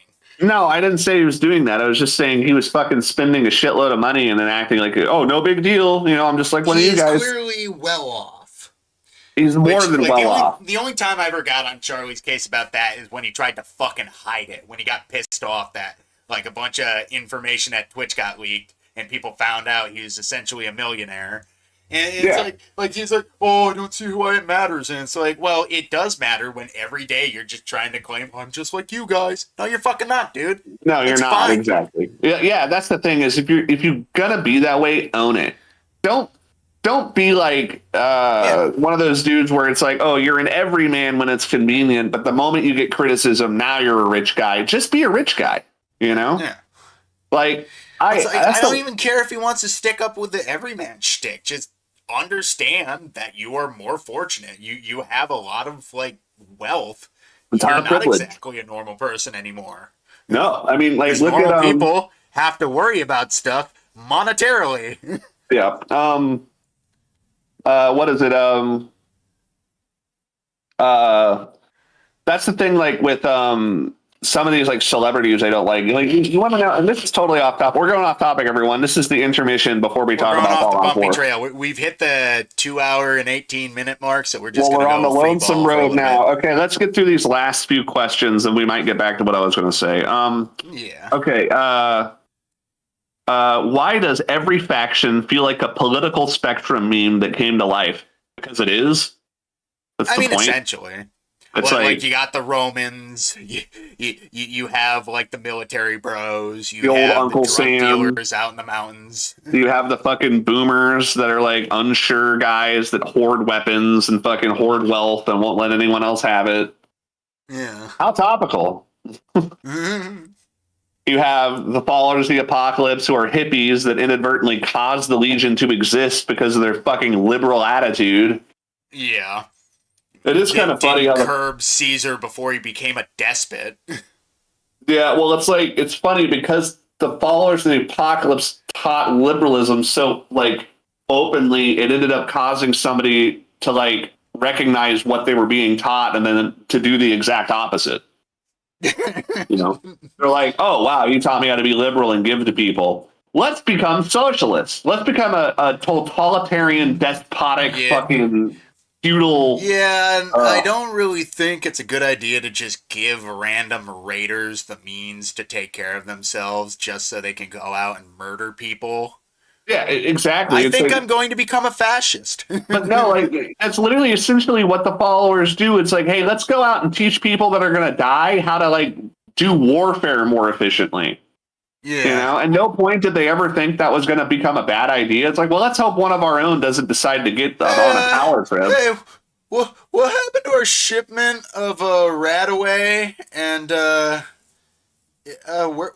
where's all the mentats? Oh, some fucking tweaker ran into the bathroom, crushed them up in the toilet, snorted them all, and died there on the spot. Huh. Well, what did we learn? We learned not to snort mentats off of a toilet. Okay. Well, what are we gonna do to prevent other people from doing that? Not a damn thing. Okay. Now we have another question. Okay. Is Fred a faggot? That's weird. Yes. I don't remember. Oh, okay. I guess yes. Okay, well, let's move on to those. Okay. Was Joshua Graham the first Fallout character to get a redemption arc and a skincare sponsorship? What was he sponsored by L'Oreal or Clearasil? It's like a commercial. It's like dun, dun, dun, dun. Every day I change my wraps. Dun, dun, dun, dun, and I use Pantene. Dun, dun, dun. He uses Jergens. Every day I use Jergens Vaseline to lube myself up. Nice and riggedy. I get all Graham lubed seems up. like a mane and tail sort of guy. Mane and tail, nice. He uses horse shampoo. I could see that. Every day I use horse shampoo. And then he has a podcast where he has somebody on from Fox News, and he's like, I cannot believe you told the Wastelanders I used horse medicine, when that is not at all what I did. The Joshua Rogan experience. So tell me about this Legion of yours. Well, I think it's going to go super good. I mean, we've got a lot of people supporting us right now. What is David doing running the Legion? Dude, did you see like the AI things where people like made Joe Rogan an AI spokesperson for the Legion? That's incredible. Yeah, it is so funny. It's like Frumentari. No, I was talking to me and Blavicus. We actually went out Yaogwai hunting with spears, and we had just us, the spears, some healing powder, and I mean, you really don't know what it's like until you're out there and you're hunting these things. I mean, no, Joe, I don't really know what you mean. Okay. Now, would the NCR be less corrupt if they had LinkedIn accounts? No, they'd be more corrupt. Yeah, they'd be more because they'd be lying on them. They'd be like, "No, we're totally cool. We did not kill people." Totally qualified to run the wasteland. Ignore all those parts about crucifixion and wanton murder and violence. No. That's the NCR. Doesn't no, the NCR has LinkedIn profiles, not the Legion. I mean, aren't they one and the same? Yeah, really. I mean, they are. It's like the two-headed bear is eating itself. Essentially. Yeah, but like what was it like? What I hate is when people talk about like Caesar talking about Hegelian dialects. Then Caesar is like, you see, the Legion is the antithesis, and the NCR is the thesis. And after our war, we will have synthesis, right? And then people in the comments will be like, yeah, actually, that's not what Hegelian dialects is. And I'm like, I don't know. It kind of sounds like he knows what he was talking about. Like, no, Hegelian dialects is actually completely different. I'm like, I don't know. It seems a little pedantic to sit there and be like, oh, he misinterpreted Hegelian dialect. It's like he's the one in charge. I think he interpreted it just fine. He is literally telling you what he thinks it means. Yeah, so it's like just because like it's like that's an interpretation. It's like it doesn't mean he's wrong. It just means he interpreted it different. You know. Okay. So, any other closing thoughts on Fallout New Vegas before we move on? Not really. I mean, I really love it. I think it's a great game, and it still holds up. It's a very warm and cozy game. Yeah, you definitely feel warm, and you can chew the fat a lot too. A lot of fat chewing. You can really customize, like wherever you live, you can customize it with props. Yeah. Like I collected teddy bears. Yeah, I would always move into the hotel room at Novak and That's what I did for myself there. Yeah, I moved in there too, and then also you can get a Sandevistan later on in the game that makes you go slow motion, like David Martinez from fucking Cyberpunk. Oh yeah, it's one of those actually things you can get. From playing New Vegas, I actually got my urge to go back and play Cyberpunk because I liked the idea of having a Sandevistan so much I wanted to do it again in Cyberpunk. Okay, so now we have to move on to dun dun. Fallout 4. It's okay. Where do we let's pull up the actual questions for Fallout 4. Fallout 4 is probably the only one. Fallout 4 is the only game that I know front to back that I have not beat. I have not beaten it either. I've gotten close, but I never beat it. Did Fallout? Well, I've actually never beat New Vegas either. Really? Yeah, technically, I've never actually gotten to the very, very end of the game. I always quit before I get to the very, very end. Well, then again, when you play Dead Money and you freak yourself out, that doesn't help. Exactly. Okay. Did Fallout 4's focus on crafting and settlement building strengthen or dilute the Fallout identity? I think it's kind of ancillary. I mean, it's like... It's vestigial. It wasn't necessary, but it's a nice inclusion. I don't think it added or took anything away, really. I think that it did take some stuff away where they're like, oh yeah, you no longer have a bunch of settlements because you can just make your own. And it's like, yeah. I didn't like the base Diamond City. Crafting I barely even touched. Like, well, what's the fucking point of the... It's like, oh, watch out. Every now and again, 3 raiders might show up to kill your base. It's like, it never fucking happens, not to mention, like, the amount of resources that you need to build fucking anything. Retarded. You're better off cheating. And then... Like, I'm sorry. Like, if you want to do any of the base building, you either have to be a fucking psychopath who is really into doing that shit, like, top to bottom. Going around and picking up every single item in the game just to fucking scrap it at the scrap station. That's the one thing. It's like, in Fallout New Vegas and Fallout 3, there was junk, right? And the junk rarely had a use. Sometimes it did, a lot of times it didn't. But in fucking Fallout 4, there is no such thing as junk. Everything is vital to progression. Literally everything. Yeah, because like, literally you would have to like go through an entire fucking place and like for certain things, like I want to say like the rarest thing to find is fucking adhesive, springs, and oil. Dude, adhesive is the one. You need so much fucking adhesive to do anything, bro. It's literally to do anything. It's one of the fucking most rare things to try and find. Yeah, it's ridiculous. Like, unless I'm just stupid and I don't know a big fat fucking Fallout 4 adhesive bin that I missed. But I literally just got to the point where like the playthrough I'm doing now, I literally just said, fuck it. I'm going to get a hot babe mod. I'm going to get hot clothing for her, and I'm just going to cheat all the stuff I want in. I remember... I'm sick and tired of playing this game. I played Fallout 4 a little bit without cheats, And I remember getting so disappointed because there was no sense of progression and the game ruined the loot. Loot in Fallout Yeah. 4 is just not interesting. I'm sorry. There's nothing cool about the loot in Fallout Well, 4. it's like like if you have a gun, it takes forever to upgrade it, and not to mention like you're just gonna get a new one regardless the next time you shoot somebody. Yeah, and there's like no unique weapons either. Yeah, It's like literally, all the unique weapons are just a gun with a star next to it that has a special effect. There are barely any like actually truly unique weapons. I think there is a you could get the harpoon You have launcher, the cryolator from the first Vault. the harpoon launcher, the fucking cannon, that one pistol, the deliverer, Yeah. and then it's like the Walter, and then you get that I one. guess you could consider the laser musket unique to some degree. Yeah, but you can get other versions of it. I mean, any weapon you can mod and change the parts out is pretty much like once you've seen one gun, you've seen, and not only that, but some of the fucking gun design, like the step down from New Vegas to 4 in terms of gun design.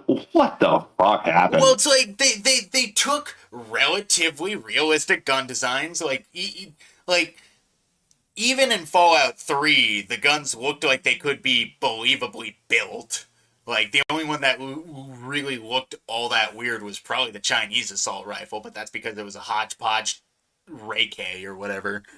um, But it's like then you get to Fallout 4 after New Vegas and all of its like gun mods and how well that made out, and the Fallout 4 had Gunrunner's awesome. Arsenal that added even more. Dude, Fallout New Vegas legit has some really fucking cool guns and a lot of creative weapons that you don't even realize you can get. Like sometimes you're like, wait, what? I can get this as a weapon? Like I never even saw this before. Like completely unique guns that are just lying around.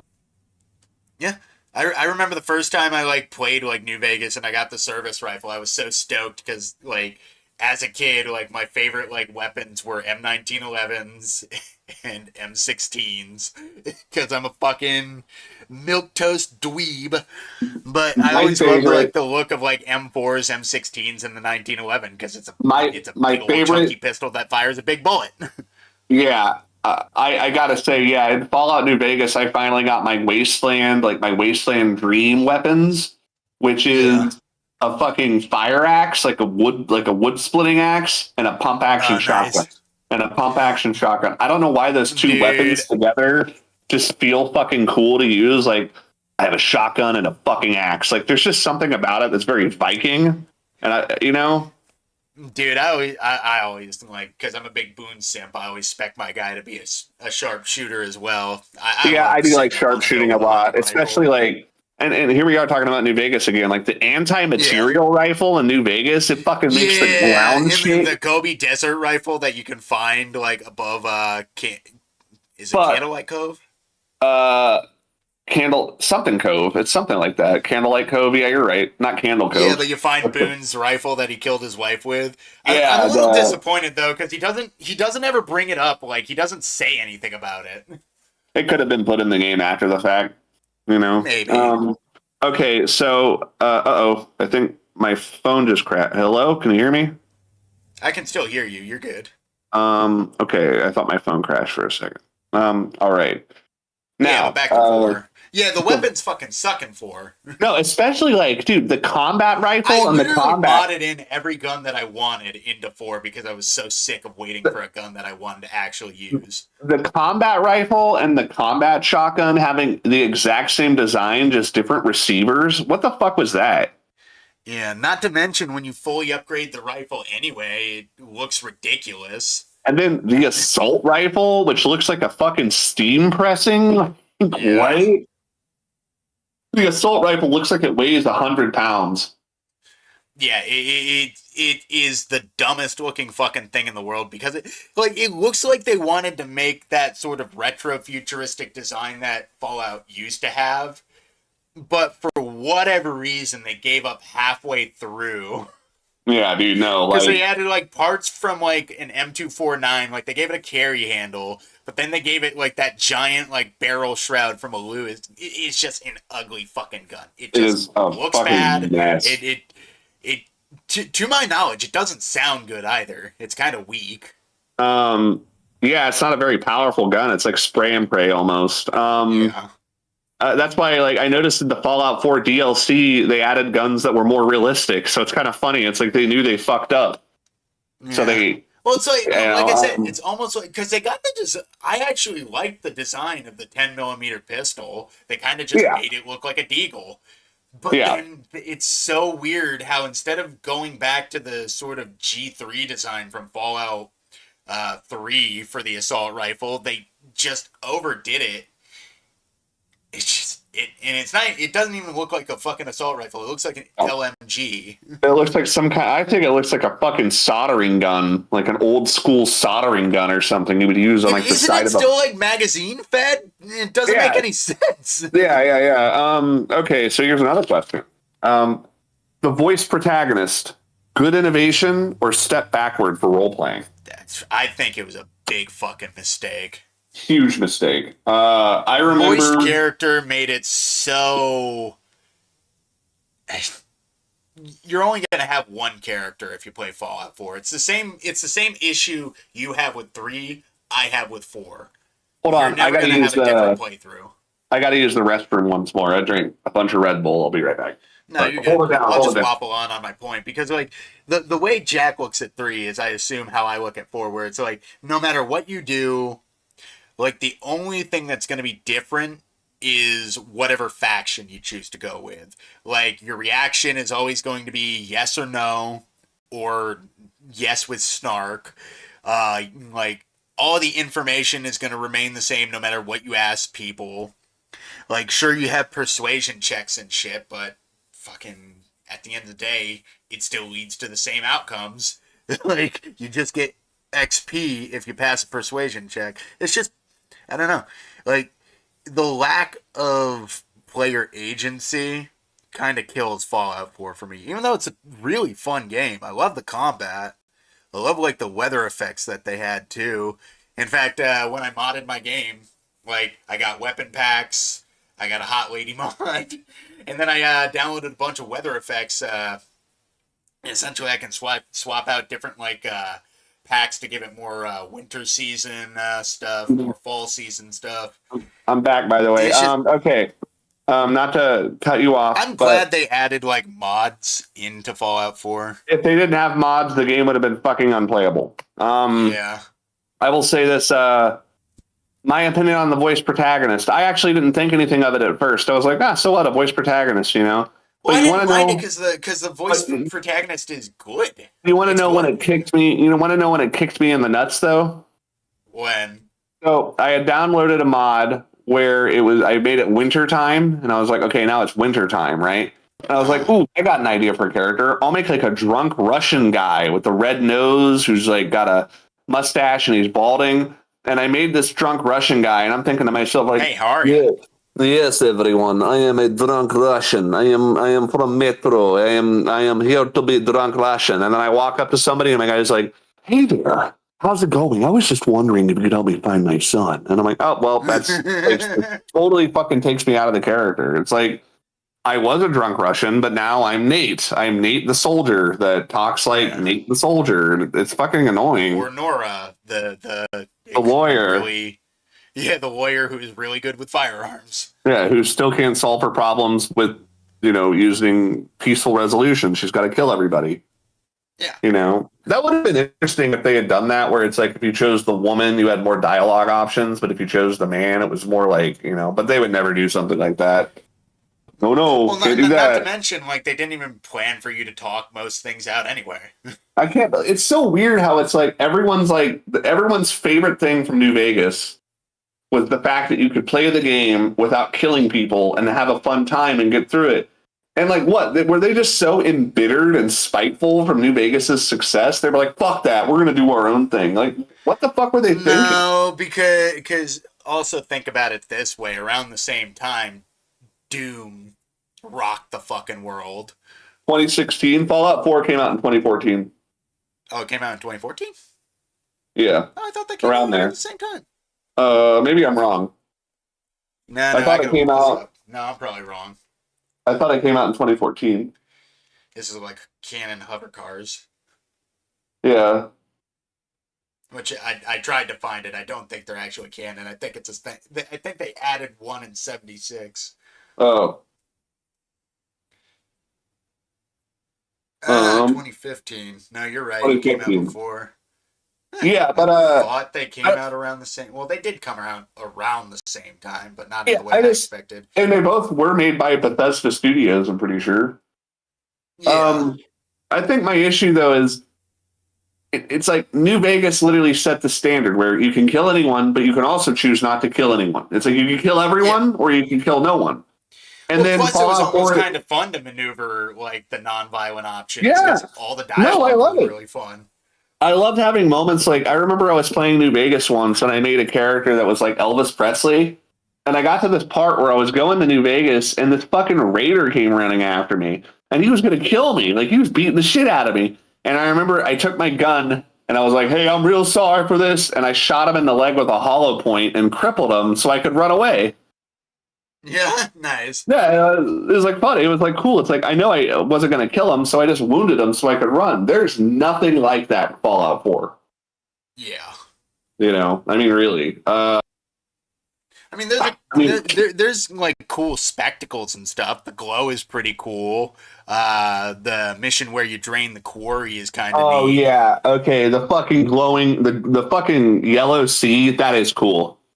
The yellow Yeah. sea is cool. Okay, I'm not And going to like sit there and knock those that. robots that are on the ship that you can talk to and help out, like all I thought that was okay. they're all Royal Navy men. I don't know. I didn't really like that too much. You I don't just like thought the it was. Navy men? It's not that I didn't like it. I just thought it was. It was. I thought the yellow sea was way cooler. I mean, I'm just bringing up stuff that I liked, essentially. Yeah. Well. Okay. Here's another question. Getting serious. Okay. Was the Institute a strong antagonist or a wasted opportunity? Weak. It was weak. I really thought, like, for one, I didn't understand that they were the bad guy until I heard one of them. I had that moment where I'm like, are we the Until they bad let guys? it slip that they're planning genocide. There's literally like, you can walk by one of the coursers and he's like, I can't wait until we annihilate those filthy ground walkers. And it's like, what did he just say? Did he just say that out Excuse me? loud? Is everyone on the same page with that? Did you just hear what the courser said? He said he wants to annihilate all the ground walkers. Like, I'm a ground walker. We walk on ground. Maybe we shouldn't employ these. And once I realized, oh, actually, the Institute, unequivocally, without no joke, they are essentially Hitler, and they want to Holocaust everybody. And it's like Yeah. your son is Hitler, and your son's like, no, no, we're not Hitler. We're super cool, but he's actually just Hitler. Oh I man, didn't know. I always love that story, like of the one dude who went through the entire game and just gets to the institute, sees his son in a box, and he's like, "I gotta save you." And then an old man walks out and he shoots him in the face, and the game bugs. Yeah, the game bugged, and it was like he couldn't get his son back, and he didn't know what to do, so he just left. Yeah, I can't remember who was. I can't remember. There was some critique guy that made that point where he was like, because I had just recently become a father in real life, all I could think at that moment was, I have to save my son. I have to save my son. I don't care who these people are. I don't care what they want. There's nothing that's going to keep me from saving my son. And that's the wrong choice, I guess. You know? Not to mention the whole like, And I've got a. they never plan for that. They never plan for the idea that you just shoot like the first person you see, no questions asked, and you steal your son away like they stole him from you.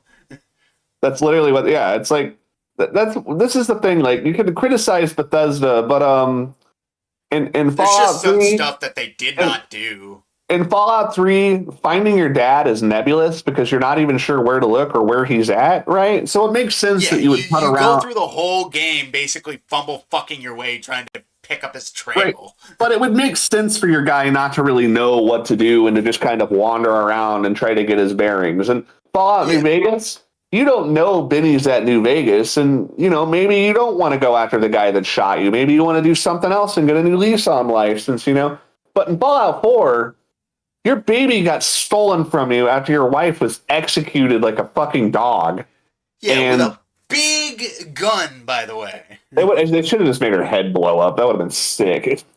That would have been awesome. Imagine if you had to see that. But they're not brave enough. No, of course not.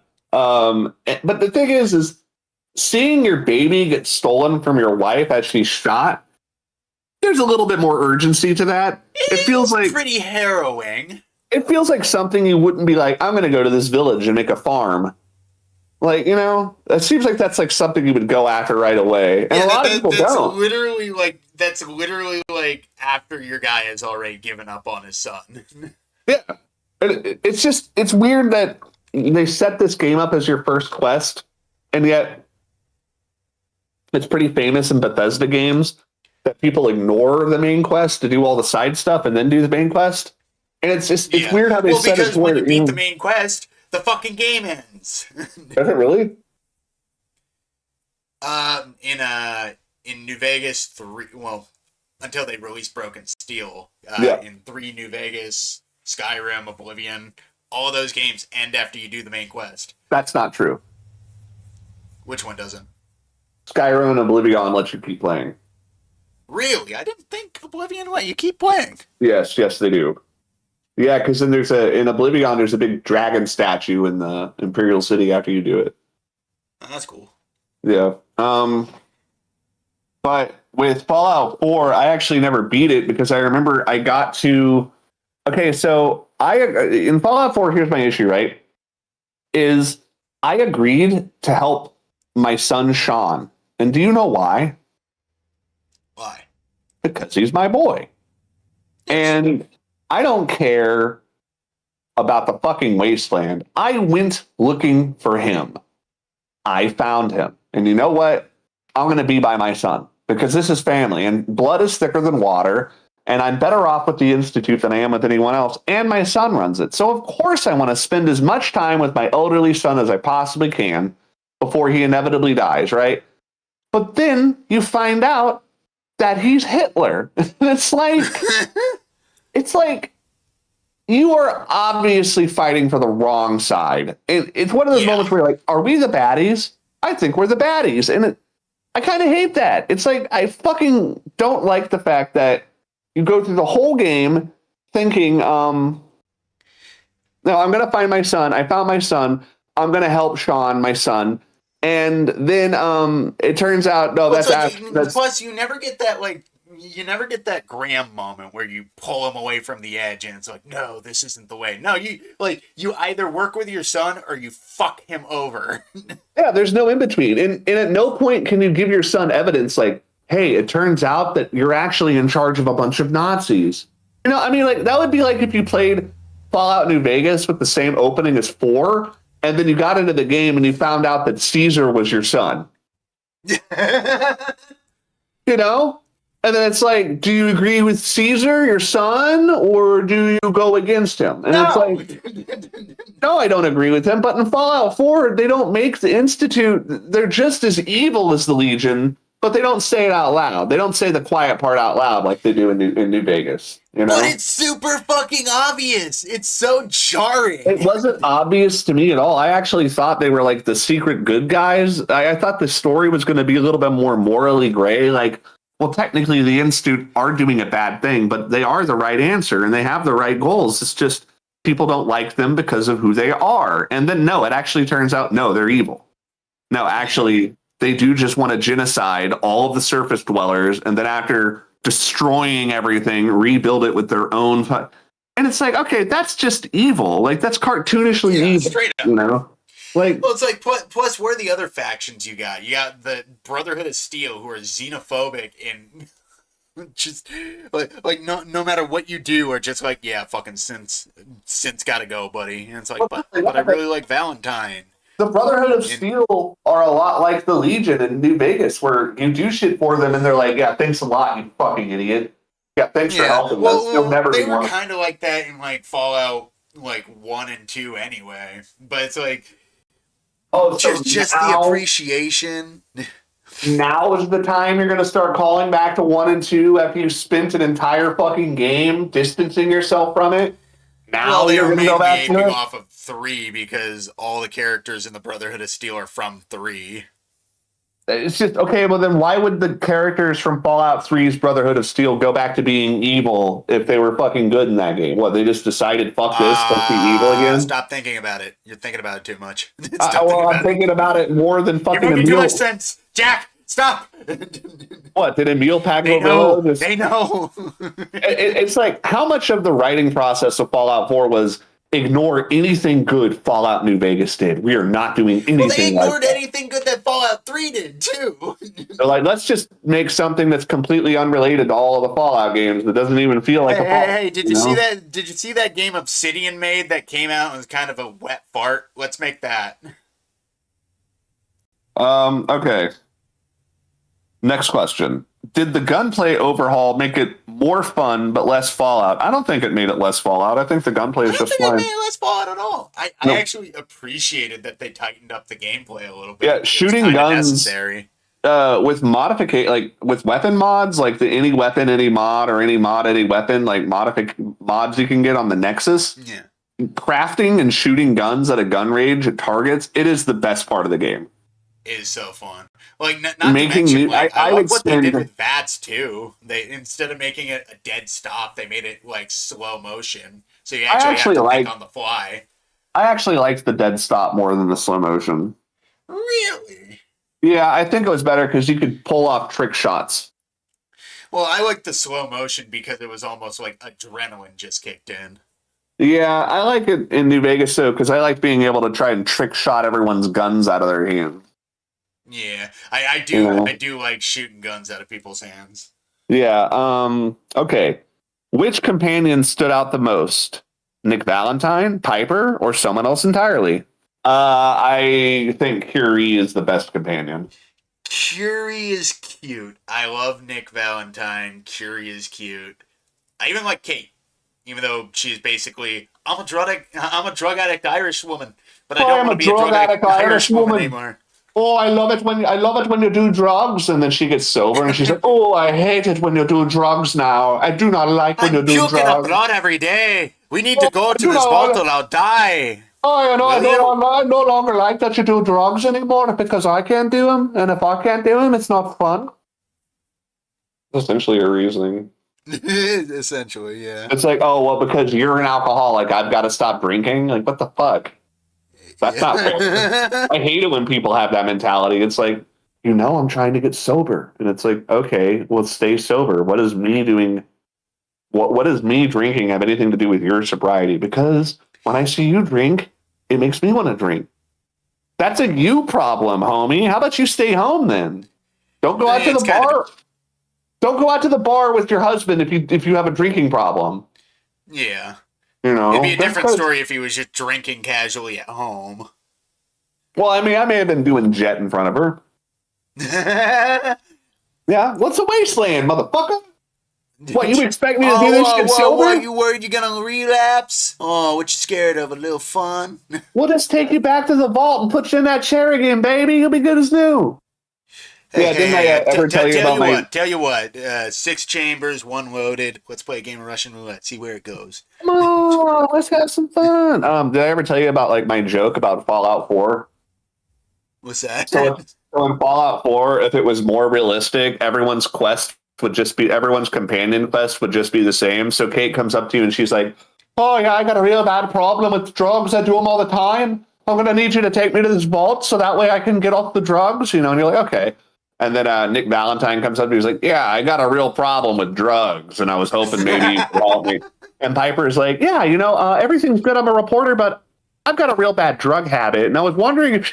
Literally every character in the game, they just, they're all on drugs because they're in the fucking Fallout 4 is not a smackhead. I think they're all the only one that doesn't have a. Fury. What's your deal? I got a problem with drugs. Yeah, I got a problem with drugs. What about you, Hancock? Oh, my ex-girlfriend sends me angry texts and I don't know how to respond. Kellogg, you son of a bitch! Why'd you steal my son? And I have a drug problem. I need some money. Oh, why is that everyone's fucking story in this wasteland? Because all we do is drugs. Doesn't make sense. There's not enough drugs for all of you to have drug problems. That's why we have problems, because there's not enough for us to all have. It wouldn't be a fucking problem if we had it, now would it? all of them randomly rolled a critical fail when they took their first hit. Exactly. God damn, that sucks. All right. Moving on to the next question. How did you feel about the story's forced family dynamic compared to the previous game's freedoms? I thought it was really off, like ludonarrative cognitive dissonance. I didn't mind it, but yeah, I will admit when you brought up like it's kind of weird that you after seeing your wife get her head hollowed out, you unfreeze, and your first thing to do is not go scream the town down looking for your son. It's to build up a settlement, fuck around with this dickhead wearing a trench coat and a tricorn hat, build another settlement, make a garden, and just keep doing that until turn a robot. Forget where your son is even at. Turn a robot into a human that you could have sex with. Yeah, good time. Do that. Yep. Yes, you sure can. All right, and last question. Does Fallout 4 mark the point where Fallout became more about action than atmosphere? I don't know what the fuck Fallout 4 was supposed to be about. It wasn't really either. I mean, it definitely did go heavy into action. Like, it is a very Resident Evil 4 effect. But whereas, like, there was a lot of things that made Resident Evil 4 work, it felt like there was just a lot of shit missing from Fallout 4. Like, because when you go from, like, 3 to, like, 4 in Resident Evil, you go, like, from like the isometric tank controls, resource heavy management, to essentially you're running around with a fucking street sweeper clearing out zombies in 4. Oh, sorry, Las Plagas. The fact that Fallout 4 had less creative expression than Skyrim, you've got a serious fucking problem. Like, the weirdest part is the creative expression all got put into the crafting and the base building, and that's not what most people play a Fallout game for. It was almost like because of the Minecraft craze at the time, they had to get in on that or something, you know? They were really open. Like, it was an interesting concept, and like some of the things you can do with the base builder is really cool, but the problem, like I said before, the problem is to get it to properly work the game the way the game wants you to get it to work, you would literally need to stop everything you're doing and just go from house to house to house to house to house, collecting shit, going back to base, then going back out to where you were, and going house to house to house to house until you have just enough to make one wooden wall. Yeah, I remember like staircase. I got the Automatron DLC. I was like, oh yeah, I gotta create my own robots. But the amount of I get to build robots, but that takes a lot of resources too. Yeah, and then it's like you end up building like a robot that has 2 cool pieces and then a bunch of fucking hand-me-down crap, and you're like, this sucks. Like, and then what do? You download a cheat, you mod in fucking like resource controls. I literally my Fallout 4 isn't even Fallout 4. I have the Whispering Hills total conversion mod. Nice. So I have this mod. You guys should all check it out. Anyone that's listening, you also should like, comment, and subscribe. Second time you said that. It might be. I would like to believe that people are intelligent enough to click the subscribe button on their own. That's why they haven't done it yet. Okay, so anyway, I have a Silent Hill mod called Whispering Hills that completely changes the dynamic of the game, and it instead of radiation storms, they have the darkness where it becomes dark, and I mean it is really fucking good. And then what I love is the enemies, they completely change a ton of the enemies you fight. So now they're Silent Hill enemies, like actual models brought over from Silent Hill, put into the fucking game. Like, it's really fucking cool. And like, they got monsters from Downpour, you got monsters from 1, you got the Bubblehead Merces from 2, and that's just you got like the Wendigo, and then they added a bunch of creepypasta monsters. So there's like Siren Head and Pyramid Head, like really interesting. I think there was like the they replaced the Death Claws with like the Wendigos from that game Until Dawn. That's cool. Yeah, it's cool. It's cool. Like the Whispering Hills mod is fucking really good for Fallout 4. And then I also suggest doing mods where you can make any gun with any mod. That way you can just sit there and create completely unique weapons that look unique and shoot unique. Like anything that lets you do infinite crafting, and then the modular clothing system or the unified clothing system, UCO. That's really good because then you can make like a trench coat with armor on top of it, like a ranger coat.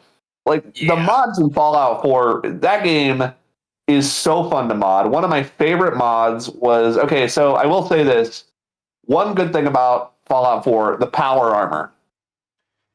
The power armor is really good. That One bad thing about the power armor, when you're holding a two-handed weapon like an assault rifle, you still put it to your shoulder and aim down the sights, which is retarded. Yeah. I do not like in games where you're in a big suit of armor and you have to shoulder a weapon and aim down that's the big suit of armor you should have a targeting computer in the head that lets you shoot and the fact you can't dual wield while in power armor is a fucking travesty. No, but you can't dual wield at all in that game. That's why I was saying if in power armor you could at the very least, And then not only that, but in Fallout 4, this is so lame. Like Fallout 3, Fallout New Vegas, Skyrim, Oblivion, when you sheath your weapon or you holster your pistol, you see it on your character. In Fallout 4... Yeah, in Fallout 4 it disappears. I never understood that. It's fucking stupid because then you never know when anyone's packing. You know how in New Vegas you can see some guy you've never met before and you notice he has a unique looking gun on him and you're like, oh, I might not want to fuck with that guy. That guy's got around town and you just happen to catch a guy's fucking revolver strapped to his holster. Meanwhile, you're hearing Big Iron play in the background. Or, it's like you see a character that has like an advanced plasma rifle that's unique and you're like, that gun would probably fuck me up if he shot me with that. I might want to watch. Or a guy has a Fat Man and you're like, oh, okay, well, I don't think anyone actually has a Fat Man. But you get what I mean. Yeah. The potential. It's the potential. Yeah, because that's really the crux of Fallout 4. A lot of potential, but a lot of missed potential.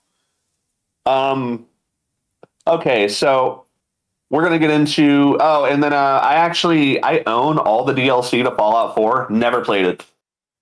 Really, I do too. Yeah, I've never. I own all of it. Like Far Harbor, Nuka World, I own it. I've just never played it. I've never had the interest. I've just never had the inclination. I've heard Far Harbor is really good too. People are like, Far Harbor is Fallout 4 at its best, and I'm like, I don't even know how to get to Far Harbor. I've never played it. I mean, maybe it's really good. I saw some of the monsters in Far Harbor look cool. Let's hit some of the positives of Fallout 4. The power armor. We should talk about that. Super mutant behemoths. I think Fallout 4, they're done the best. I actually never fought a superhuman behemoth in 4. Really? You never found Swan? Oh, that thing. Okay, yeah, I fought that thing. Yeah. There's other ones you can find out in the wild, too, whenever you level up enough. That's cool. Super mutant behemoths are fucking cool. That's one thing that wasn't in New Vegas, and it always kind of felt to me like the people that made New Vegas were pissed off at the people that made Fallout 3, so they were like, fuck Mirelurks, fuck super mutant behemoths, we're not putting them in our game. And then in Fallout 4, they're like, Mirelurks and super mutant behemoths are all over this fucking place. I thought the Mirelurk Queen was pretty cool. It was kind of cool to have a dragon battle in Fallout 4, I liked the dragon-sized enemy, that was really cool. Fighting your first Mirelurk Queen was a big deal. Oh, yeah, did I crash? That's the one where that's the one that you fight with Preston Garvey, right? Yeah, you're in the stadium and it comes out of the water and it's huge. Yeah. But what else is good about Fallout 4? Hancock. I also like the kill animations with melee weapons. I actually don't use melee weapons. If you use melee weapons and you press the right bumper, you can trigger a kill animation that's pretty cool. It's like a manhunt takedown. That's cool. Mm-hmm. Especially with the knives. You can cut through a bunch of people with fucking cool... It almost looks like something from Arkham, where you do a flurry, a flourish counter where you're just doing cool animations and dispatching a bunch of people at one after the other. You could do that in Fallout 4 pretty well with some of the weapons. Okay, so what's your favorite part of Fallout 4? Favorite part?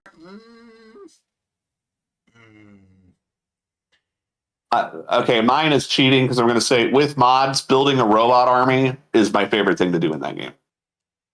Yeah. Because you build a robot cheats army, definitely expand all the shit that you can do. you build a robot army, and then you trigger them to attack you, and you try to beat your own robot army to see how strong they are. Nice. And then you load your save. You load your save to keep yourself from having to redo it all. Yeah, that was my favorite thing. Honestly, like favorite part, that's tough because like I said before, I never really like got around to beating Fallout 4. No, I never did either. It's the only one besides the original 2 games that I haven't played to completion. Yeah, and it's like it's hard to pick a favorite part in a game that you haven't beat because I haven't seen everything. Yeah, I know what parts I do like. I like when you get to what is it, Diamond City, and it's just a big old stadium, a baseball stadium. Yeah, I did like that too. Charming. Yeah, I like the. And you can talk to the one guy, and he has no fucking clue what baseball even is. Yeah, why does he call them swatters? I never understood that. Is that like a fucking New York thing or something? No, he literally does not know what baseball is, and it's up to your guy to tell him that he's like dead wrong. Okay, I did not like Piper though. I thought she was really annoying. Really? I thought she was endearing. She just seemed like a fucking weird, like, we gotta put this character. She's definitely quirky pixie girl. I don't like quirky theater kid girl. I'm tired of fucking quirky theater kid girl in my games, man. Well, that's because like for the past 5 years, most games all had either nothing but or at least one quirky theater kid girl. Dude, I'm still like in Halo 5 when they replaced Cortana with quirky theater kid. She's like, Did you just do that? Yeah. I just did that. Yeah. That just happened. Okay, really? So I guess I can do that? I do that now. Actually, you think it's this way, but it's really this way. Well, believe it or not, that's actually not right. It's actually this weird little quirky fact I know. Sorry, I'm into reading weird stuff. Oh, God. Oh, God. Can we stop? Yeah, I know. If you want to fucking kill myself. It's like you can write a good character with that as like a quirk or a flaw. It's just these fucking people can't. We all know is the least egregious of that trope. We all know quirky theater girl is it's based off of the girl that the writers had a crush on in high school that still dated the jocks anyway. She still just dated the jocks anyway. She still wasn't interested in you. She was my angel, my darling. Yeah, after she turned 18, she had a fucking gangbang with a bunch of black dudes. Yeah, and then she got pregnant immediately. It was just like... She got fat. Dude, that's actually... I know... I won't say any names just because, for the love of God, hopefully if this ever becomes famous... For the sake of the embarrassment of the poor bastard who probably wants to... I do know that, like, pretty much every theater kid, like, girl at our school, dude, they all ended up becoming fat whores. It's like once they realize they don't have to take care of themselves, they stopped. Yeah, I don't know. Have you ever act like a piece of shit and look like a fucking hog, and these people won't leave me? Have you ever seen a girl? Have you ever seen a girl do something so vapid before you just wanted to reach over and like fucking scream in their face to just stop, please, God, stop? Never got to that point. What brought about this extreme reaction? One time I worked at this bar. And there was a coworker I had that was like this fat girl that she was like a 5, but she thought she was like a 10. And there's a mirror. She was a 4. There's a 4. So there's a mirror behind the bar, and I remember she walked by the mirror and saw her reflection, and then she started doing duck lips and doing peace signs to practice her selfie face into the mirror. And I wanted that in your your fucking mirror at I home. wanted to fucking scream at her. Like, what are you doing? Like, do you realize how ridiculous that looks without context? Yeah. She's like, what? I'm just practicing cute faces. I'm like, for one, you're not cute. You're not cute, so stop practicing cute faces because it's not cute. You just look fucking weird. Duck lips and peace signs? Are you fucking kidding me? You're 200 pounds. Nobody's going to find that quirky. Ugh. And nowadays, I'm tired of people coming up and being like, yeah, I eat Takis, and that's their personality, is that they eat Takis and they watch Adventure Time. Oh, well, fucking whoop-de-doo. Oh, are you 13? No, they're not. They're like 20. Fuck me. There's just people like that, man. They're fucking so backwards, bro. I'll tell you what, when your personality trait is thing that I like to watch, come on. You can the other day, get a little more creative. That's all I ask. The other day, Like, you're I close. literally You're like so close. I ruined a group of nerds. I ruined a group of nerds today because I broke down how I don't like MatPat. And they're like, MatPat's awesome. And I shattered their reality because I was like, you do realize those Five Nights at Freddy's videos Game Theory did, right? They were making them in conjunction with Scott Coppin. Like, Scott Coppin got a hold of MatPat and was like, hey, man, I'm going to put some Easter eggs in the game. Here's exactly how to access them, and this is what it means. And he's like, oh, okay, good. And they did that on purpose. It was a marketing strategy because Scott Coppin realized how popular Game Theory was, and he'd be like, Scott, I know what you're trying to hide, but I just figured it out. And it's like, okay, MatPat, we all know that you did not figure. And not only that, but almost Dude, you all got of the the rule fucking sheet to the fucking pop quiz. all of those Five Nights at Freddy's videos are completely redundant because it's like some of them be like, this is new information we just uncovered, and then the next one's like retroactively things would just randomly become non-canon because Scott was making it up as he went along. Literally, Which, and it's like more power to them. They both made a lot of money off of them. I can't knock them for that, but it's like it's so fucking it's disingenuous. It really is.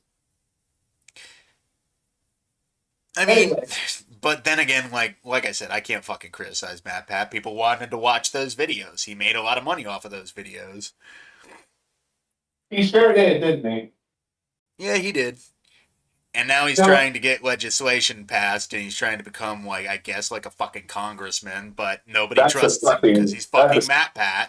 That's a scary thought. Remember when he made, like, a video where it was, like, 10 best boobs in video games, and he's like, and then he got, like, really embarrassed, and it's like, it was a juvenile video. Who fucking cares? Dudes like boobs. Didn't he, like, apologize for it? He's like, I apologize for the grievous misuse of my. That was like no, like what happened was he tried to like do the same thing everybody else was doing at the time and went on this like political stint about sexism in gaming, and people dragged his ass and they pointed out that video where you like did math to figure out where these bitches' nipples are on these Nintendo characters, and they were like, yeah, then what the fuck is this? Right. Sexism. Like, you're no better. Shut the fuck up. I remember in 2014, I was playing Soul Calibur, and I asked a girl, I was like, which character would you rather be in this game? Hildy, the girl that's wearing a full suit of plate mail armor, or Ivy Valentine? And she was like, oh, I want to be Ivy Valentine. It's like, why? And it's like, because she's really tall and sexy, and she's so powerful that she's allowed to be sexy because her power. Cute. Well, yeah, but I'm just saying, it's like Ivy Valentine wears like no clothing and wearing like a thong, and the reason she can get away, the reason she can get away with that is because she's so fucking powerful. She doesn't need armor, you know. And like that's a statement right there. It's like I'm so powerful and so cocksure and so sexy that I'll show off my body and still fucking kick your ass, you know. It's like Ivy Valentine is legit one of the strongest fucking characters in Soul Calibur too. Yeah, she's awesome. I love Ivy. She's fucking scary, and she's based off of a real life Russian model too. That's cool. I like that. Mm-hmm. Yeah, there's actually pictures you can find of her model posing, and she looks great. Like, and posing in the same outfit and everything. Yeah, she looks awesome. Well, looked awesome. I'm sure by now she's like 50 something, but. Oh, no. Dude, people like that take care of themselves Dude, you should look up Sonya Blade's original Mortal Kombat like mocap. No, Oh not really yeah, mocap. But like the uh, digitized actor for like Sub rotoscope. Zero and Sonya Blade, they're like my dad's age, but they look like Adonises. Well, now we're going to talk about what this podcast is really going to be talking about, and that's I'm actually Mortal gonna find you a picture Kombat. of Sub Zero. Liu Kang, Johnny Cage, Raiden, Kano, Scorpion, Sub Zero, Mortal Kombat.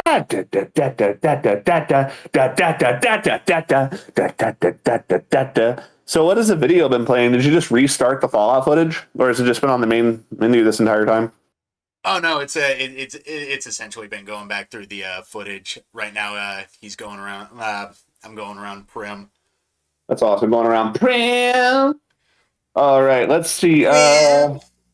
Okay, we'll get back to. Hold on. All right, now time for silly Fallout questions.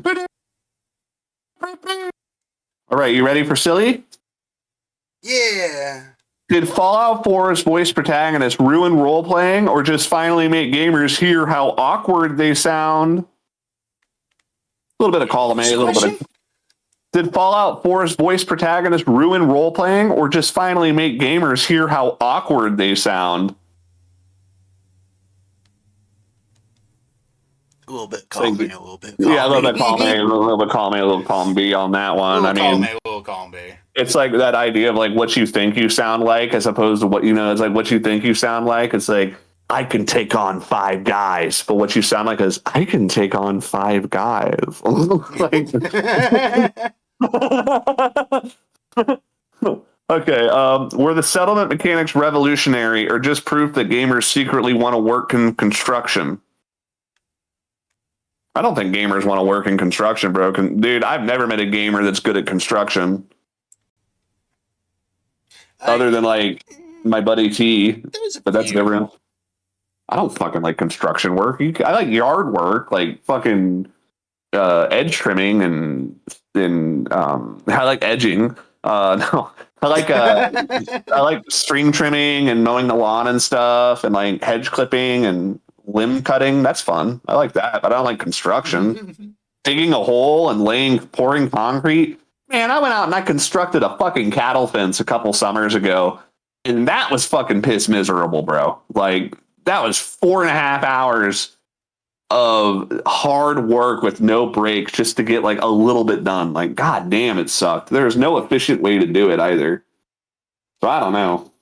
I'm not necessarily a big fan of construction, so I don't know. I think that's a dumb question, but we'll move on. Okay.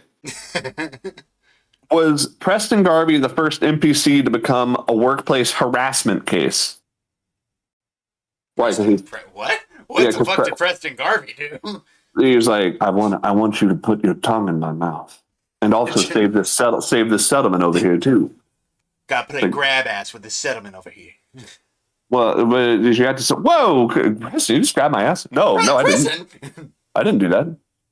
I think, okay, hey, Todd, Mr. Howard? Yeah, what's up? Preston Garvey just grabbed a handful of my ass. Not again. Not again. Preston Garvey left his Vulpix plushie at the door to let people know not to come in. No, not a Vulpix plushie. Not the Vulpix plushie. Not again. Can you imagine? Did Doug Walker say that? That's the best part. Oh no, not again. Yeah, no, that's what Doug Walker said, right? He was like, not again. No, it wasn't Doug Walker. It was someone else. Rob Walker, Doug Walker's brother. Okay, so Preston Garvey with the Vulpix plushie got a harassment suit. Okay. Did Spoonie rip M. Bison Critic's cape? Yes or no? That's the next question. No, it's not. Yes, it is. Yes, Spoonie did rip M. Bison's cape. M. Bison Critic's cape. Okay, Dr. Who would win in a fight? Technical. Yeah, okay. Who would win in a fight? Dr. Insano versus M. Bison Critic? Dr. Insano. Really? He's unpredictable.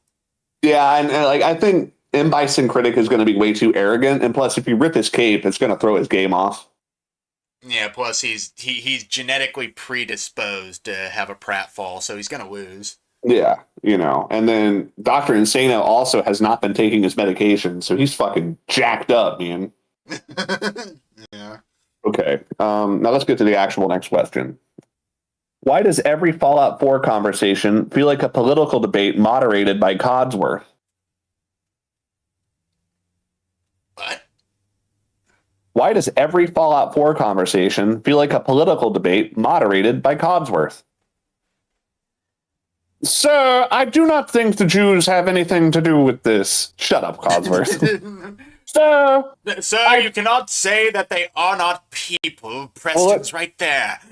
Preston, look, I'm just saying there's all these jobs that nobody wants to work. Sir, please, sir. Sir. What? I'm just saying she has a tight ass. Sir. Please, Mr. Fuckface, please do not say that. Okay. Did Bethesda accidentally create a gender studies thesis with the Institute plotline? Gender studies thesis? I don't. Yeah. Not remember really. when Nick is like genocide and eugenics. No, well, that's essentially eugenics and gender identity are very similar. Actually, there's a lot of similarities that go into those two concepts. They're both junk sciences that were wildly credited as being ahead of their time and ended up retrospectively being completely archaic by design. I think gender studies is a fucking junk science. There's nothing to that at all. Like, yes, yeah, gender is complete and total junk science. It is junk science. Like, yes, gender is a social construct, but do people really understand what they mean when they say that? I don't think so. Because I remember I explained how gender was a social construct to you, and at first you were like, oh, fuck off. But then I explained it, and you're like, oh, well, it makes sense when you say it, but I don't think anyone else actually means it that way. Well, it's like, because everybody else, for a fact, doesn't believe a fucking word they say. No, they're just saying what they think that saying gender is a social construct. That's their argument. I finally found it. Okay, send it. This is Sub-Zero from Mortal Kombat 3, and that's... All right. Let me look. Remember when I was talking about the digitized actors? Yeah, send it to me. Where are you sending it at? Oh, I'm just sending it to your phone. Oh. Okay, let me look. Oh, damn. Right? Damn, he's bro. Fucking Jack still. God damn. God so damn. Blade is still hot, too. God damn. And he's still... wow, and I can't believe they picked an actor that had a red mark on his face like that. How fucking lucky were they? I'm more looking at his fucking square jawline. Yeah, that guy's awesome. His head is a literal brick.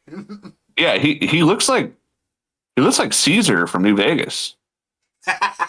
Everybody's Caesar from New Vegas. Yeah, Caesar. I barely Caesar from New Vegas. Caesar. I barely know her.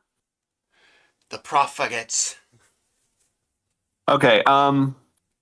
Was the Find Your Son story emotional or just a way to justify stealing every fork in Boston? I mean, that's essentially what you have to do to get to your fucking child. Yeah, it's like by the time you reach Fork 1000, though, I think you've fallen out of love with your own. Yeah, son. The trick is the game wants you to fall out of love with your child by being distracted by random shit like collecting forks. It makes you get to the point where you want to shoot your son, and then when you realize he's an old man, you feel no guilt when you shoot him because he's already like basically a different person. He's still Hitler. Stalin Hitler. Yeah, what I didn't understand was it's like, they chose me for my perfect genetics. And it's like, oh, good. It's like, I have cancer. Then your genetics aren't good. But your genetics aren't perfect then if you have cancer. It's like, you're not the perfect host. I mean, you got cancer. Does that mean I'm going to get cancer? Sean, I need to know this. Well, I mean, everyone has a chance of getting it bred. Probably not until we're older. Son. Wait, son, does that mean, oh God. Oh God. I think you should have your testicles checked. Check your testicles. Check your testicles, father. You have cancer. You have cancer. No. No, the only way to stop it from spreading No. is you must cut off your testicles like the BME Pain Olympics. It gives you an axe. And they start playing fucking Mechanic God Creation by Arch Enemy. Grindcore. That's awesome.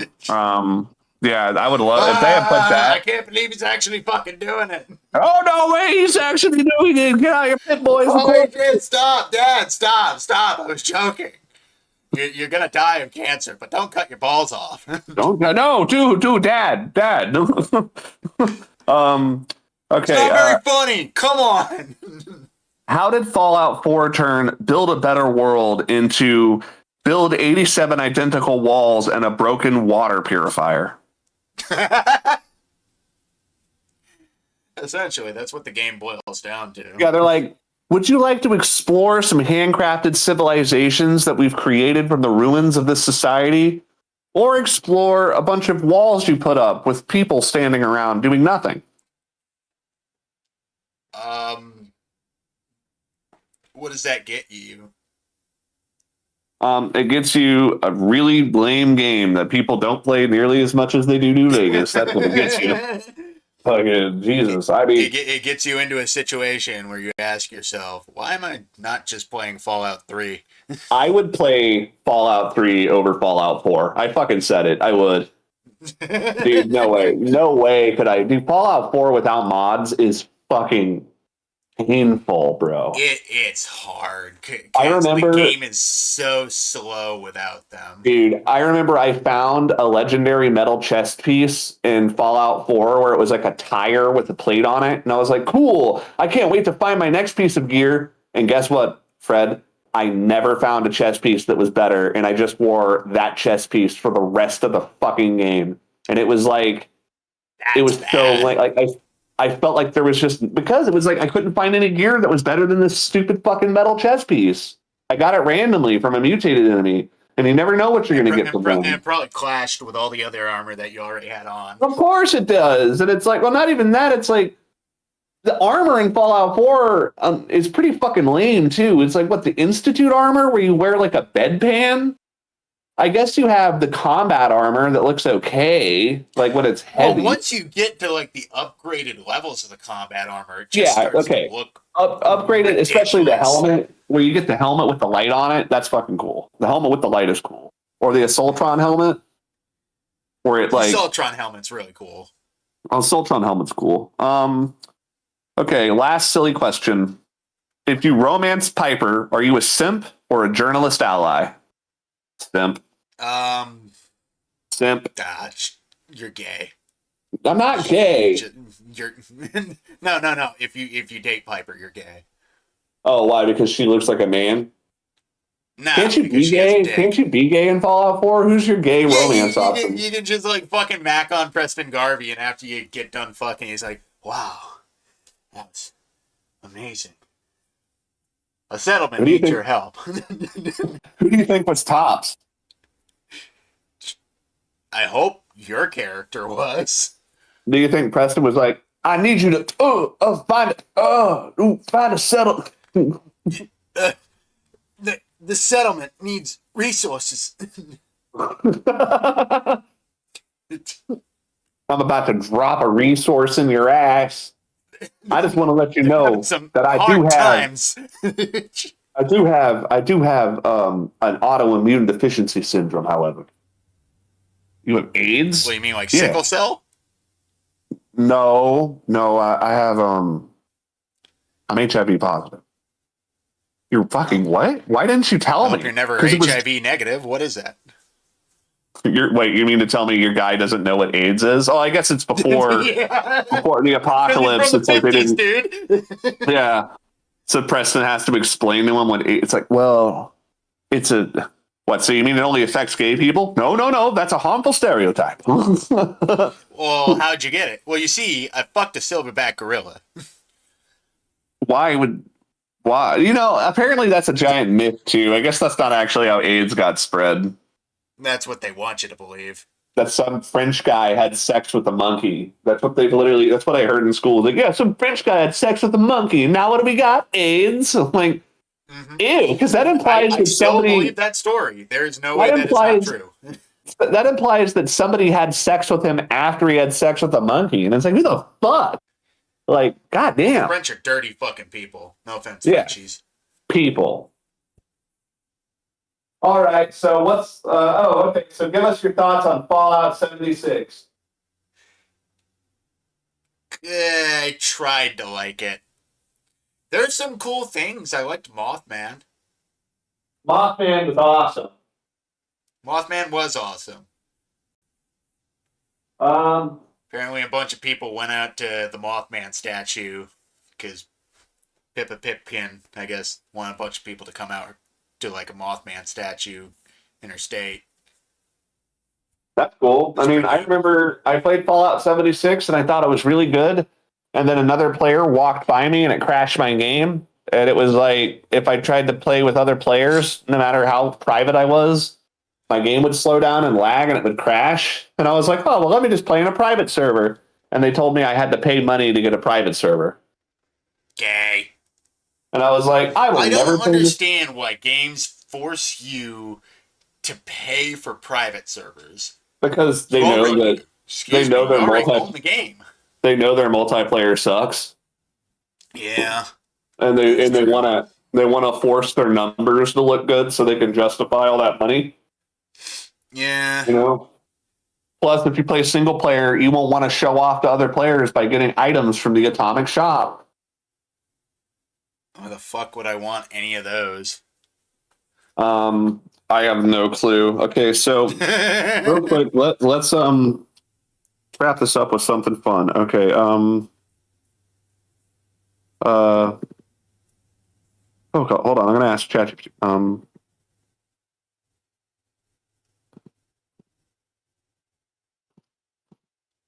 Talk about stuff while I type. The weather was kind of nice today. Lovely sunny day. Really? It was shitty over here. Woke up with a fucking layer of frost on my car, though. I am not excited for the winter that's coming. Yeah, winter is coming. I wish I lived in a state that didn't have winter. Okay. All right. So, okay, I got some questions. Okay. So, we're talking about a new series called Fred Out. Okay. Would Fred survive the wasteland, or would FedEx Fred be delivering Nuka-Cola caps to raiders by day 3? I would not work with raiders. That's a bad idea. That's fair. Why would I work with raiders? I don't, because you fucking gave up after 3 days. Hey, good job. Is Super Fred a mutant or just Fred after 3 days without sunscreen? I'm pale, but I don't get irradiated by the sun. Okay, well, I mean, you're Irish, so maybe Irish are like the closest thing we have to war. That's a harmful stereotype. Well, whatever. Okay, okay. If Fred had a Vault Tech experiment named after him, would it just be Vault 69, Eternal Barbecue and Poor Decisions? What the fuck? I just got a smoker set up in a vault somewhere. But then you don't have a ventilation system. Vault 69 the one where like it's just one dude and a ton of women? That's fucking awesome. Please tell me that's real. It is real. I think it's actually canon that it's just a dude with a harem. That's fucking awesome. Dude, I want to be in Vault 69. Fuck yeah, bro. I'll be Hugh Hefner. You guys remember Hugh Hefner? I guess we're having a 24/7 barbecue. Yeah, and Poor Decisions. Whatever that means. That was a given. That was the frustrated gay sex you'd give to the raiders on the third day. My poor decision is I'm going to do something embarrassing and lock myself away from all the women in my room. Oh, no. You're going to be like, oh, no. oh, geez, my pants came down around my ankles, and the women are into it, but I'm gonna pretend like oh no, they're not into it. Oh, no. Okay, do you think Fred would side with the Brotherhood of Steel or try to sell them scrap metal for a markup? Probably try to sell them scrap. He seems like a piece of shit. Yeah, I would sell him scrap metal, He'd be like, I'm honestly. not Like, I'd joining legit just you. be like, I'd be taking numbers and names, just like, okay, you didn't fuck me over. You kind of fucked me over. You're going to have to do a lot to climb back to the top. Okay, would Feral Fred be friendly if you gave him a stim pack, or would he hiss and steal your boots? Nah, if you tossed me like a Heath bar, I'd be fine. Yeah. Yeah. How many companions before Fred accidentally shoots one because they startled him? 3. I think I have trigger discipline. Pretty decent. Yeah, but what if it was some ghoul guy that's like, "Hey, what's up?" And you're like, "Ah!" Like, yeah, he walks If around a the corner ghoul's like, "Ah." talking to me, immediately I'm going to assume, well, he must be friendly. Yeah, but what if you mistake him for another ghoul because he's a fucking ghoul, and all ghouls look alike? That's a harmful stereotype. Push. That's actually a harmful. Yeah, a push with what? Your 9mm handgun? Yeah. You would give him a push of a ballistic through the front of his forehead, not the back of his skull. I mean, I'd aim from ear to ear, but yeah. Okay. Would Fred use power armor responsibly, or would he find him in Diamond City yelling, "I am become death, destroyer of lunch breaks"? I just lose it the moment I get power armor. I just You stand in can't. the The middle of the power. city laying waste to people. The power is too much. You just go around ripping people's arms off, and then you're slapping them with their own arms, going, "Why are you hitting yourself? Why are you hitting I'm the yourself, dude from Jared?" RoboCop 2 that you always talk about. Oh yeah, fucking Kane. Yeah, you become Kane. You just start ripping people in half. How long? Um, how long until Fred starts his own settlement called Fredmonton? Population mostly Brahmin, Why do I have cows? because there are a bunch of women there. Bunch of cows, bro. Yeah. Would Fred romance Piper or just get friend zoned because he kept talking about how cool Cowboy Bebop is? These seem like very pointed accusations. I'm not pointing anything at you. I told ChatGPT to come up with some questions, and I may or may not be ad libbing. I may or may not be ad libbing some of them. So just fucking deal with it. Okay. So would you Bebop. romance Piper, or would you get friend zoned by talking about how cool Cowboy Bebop is? I mean, can I at least talk about how Cowboy Bebop is? I mean, yeah, but it's like, you're gonna be like, she's like, yeah, I really hope to find out. Case. I really want to find out this whole synth thing, and you're like, yeah, but Vicious is like, for not being in, he's really interesting. I mean, like, he Look, there was like a whole episode where they went and found a VHS player. Can we like do that? Is there any like? I think I can find a videotape of Cowboy Bebop. Okay. If Fred found a vault filled with clones of himself, would he fight them, lead them, or start a bar called the Fred Zone? Oh man, the Fred Zone, bro. That would be wild. You talk about Gary? Surreal. Everyone's talking about Gary. Nobody knows how fucking, dude, there'd be so many stocky motherfuckers in there, each with different length beards. You'd literally walk into the bar and every single one of me would just have this dejected look on their face. You're all sullen and drawn from the world. Yeah, that's awesome. Could you imagine a Jack bar, and we would call it Jack Off? Jack off. Yeah, I'd be like, Jack Off! And then it's like all the Jacks line up. They're like, yeah, we're all here to Jack Off. Okay. What stat would Fred max out? Strength, luck, or unintentional property damage? I think agility. That wasn't one of the choices, now was it? Well, we definitely know that it's not luck. You have no luck, so you would max out.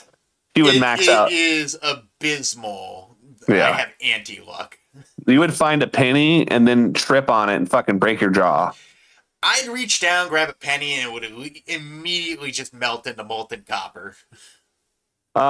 Would Fat Man Fred use nukes responsibly, or would he test one near his own base just to see what happens? I mean, I'm sure it'd be safe. Okay. That sounds like something to do. Okay. Is it true that Fred's Pit Boy constantly says inventory full, 86 forks? What You is do like this you do AI's like deal collecting. with forks? I don't know. You do like collecting forks, though. You said it was the Not only. specifically forks, just You said mostly you had to. trash. You said by fork 1000 that you would no longer love your son. You said Yeah. by the time you get to the 1000th fork, you've fallen out of love with your son, which is a very Well, that's poignant mostly thing to because I say. hate the forks. Um, how long before Fred tries to trade bottle caps for crypto?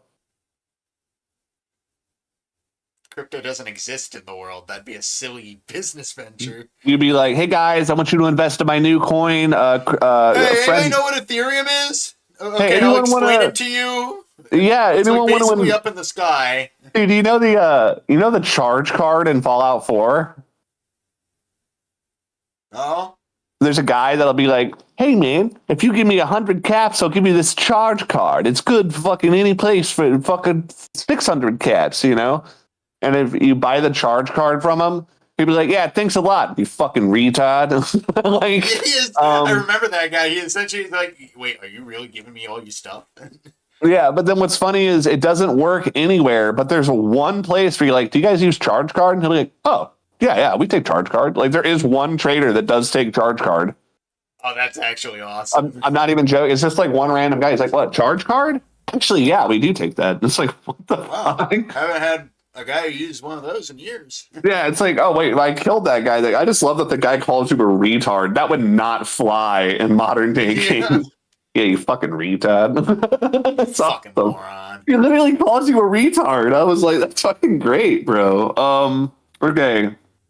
Uh, and now the final. If Fred met a Deathclaw, would he run, fight, or try to give it a nickname like Clobbert?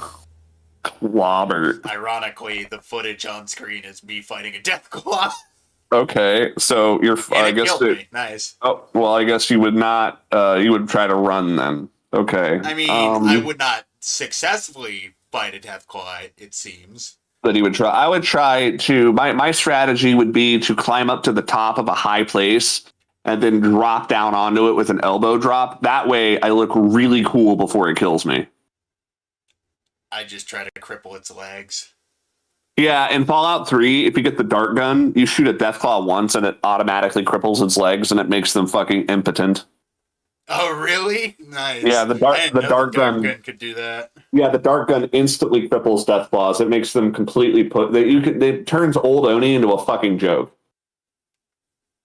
Mm-hmm. Oh God, old Oni. Now, how long has our fucking thing been going on for? We're coming up on like 3 hours, damn near 40 minutes. Damn, we made it longer than the last time. Well, we were really stretching for time on this one. I mean, I could tell you were trying. There are parts where I could have we could have cut this sooner. Oh, it's fine. I don't want to cut it sooner. I want it to keep going. Fuck it, it's funny. Okay, so closing thoughts. Still getting late. Now, well, yeah, I know we're gonna cut it soon. But closing thoughts on Fallout. What is your opinion on the series now? Do you think it could get better? Do you think it'll get worse? Do you think it should go away? I mean, it really depends on if like Bethesda can get together a good enough team to make a functional and like at least stimulating like Fallout game. Like that was kind of the main issue with like Fallout 4. To a certain extent, once you got to a point in the game, like everybody would stop unless they were dead set and dedicated on getting to the end of it. Yeah. I never really had that issue with 3. Never really had that issue with New Vegas. Yeah. Like those are games that I can still like just pick up and play anytime. 4 is kind of hard for me. I feel like New Vegas is what happens when you tell a bunch of people who can do it better, but you give them like less time to do it, you know? Yeah. And it's Well, like, it's like not to mention like when they made 76, they literally just took the B team, sat them in a room, and just gave them all the assets for 4, and we were like, Fuck it, make a multiplayer game out of this. Yeah, make it 16 times the size and multiplayer. And it's like, how the fuck are we going to do that? We've never made a multiplayer game before, ever. Literally Yeah. ever. They've never made one. And dude, I knew Fallout 76 was going to be a mess because like like Elder Scrolls Online came out and I was over Elder Scrolls the moment I found out you could walk through enemies. I was like, what? There's no fucking clipping? I'm like, oh, Jesus, I don't want to play this fucking game. It's just going to be World of Warcraft. And then that's what it was. It was World of Warcraft. Yeah. And I feel like Fallout 76 is better than that's crazy to say. Fallout 76 is better than Elder Scrolls Online. Can you believe that? Hmm. I almost That's what like I the feel. world of Elder Scrolls Online better though. I mean, yeah, the world is better, but my issue with Elder Scrolls Online is that it's completely uncanon. Like they contradict themselves a ton. You know, they're like, Mana Marco's back. Mana Marco's dead. You know, it's like, oh, fucking Molag Bal caused an Oblivion crisis. Oh, actually, no, he didn't. It's like, what the fuck? Like, they just come up with random shit. Okay, but anyway, back to, yeah, I think New Vegas is lightning in a bottle. A game like that's probably never going to be able to be made like that until people are put in a similar circumstance. They're never going to make a game like that. I mean, Fallout New Vegas is very similar to Dark Souls 2, where they gave a studio, the B team, they gave them a game to make while they made something else. And then they ended up making something completely unique as opposed to the one previously. And people try to grade it on a curve, you know? And if you compare Fallout New Vegas to Fallout 3, it's better in almost every regard. But New Vegas compared to something like, I mean, New Vegas is good, but it's still compared to like the average game, it's still got a lot of problems. It's just we graded on that bell curve. That's why it ends up coming out on Yeah. top. You know,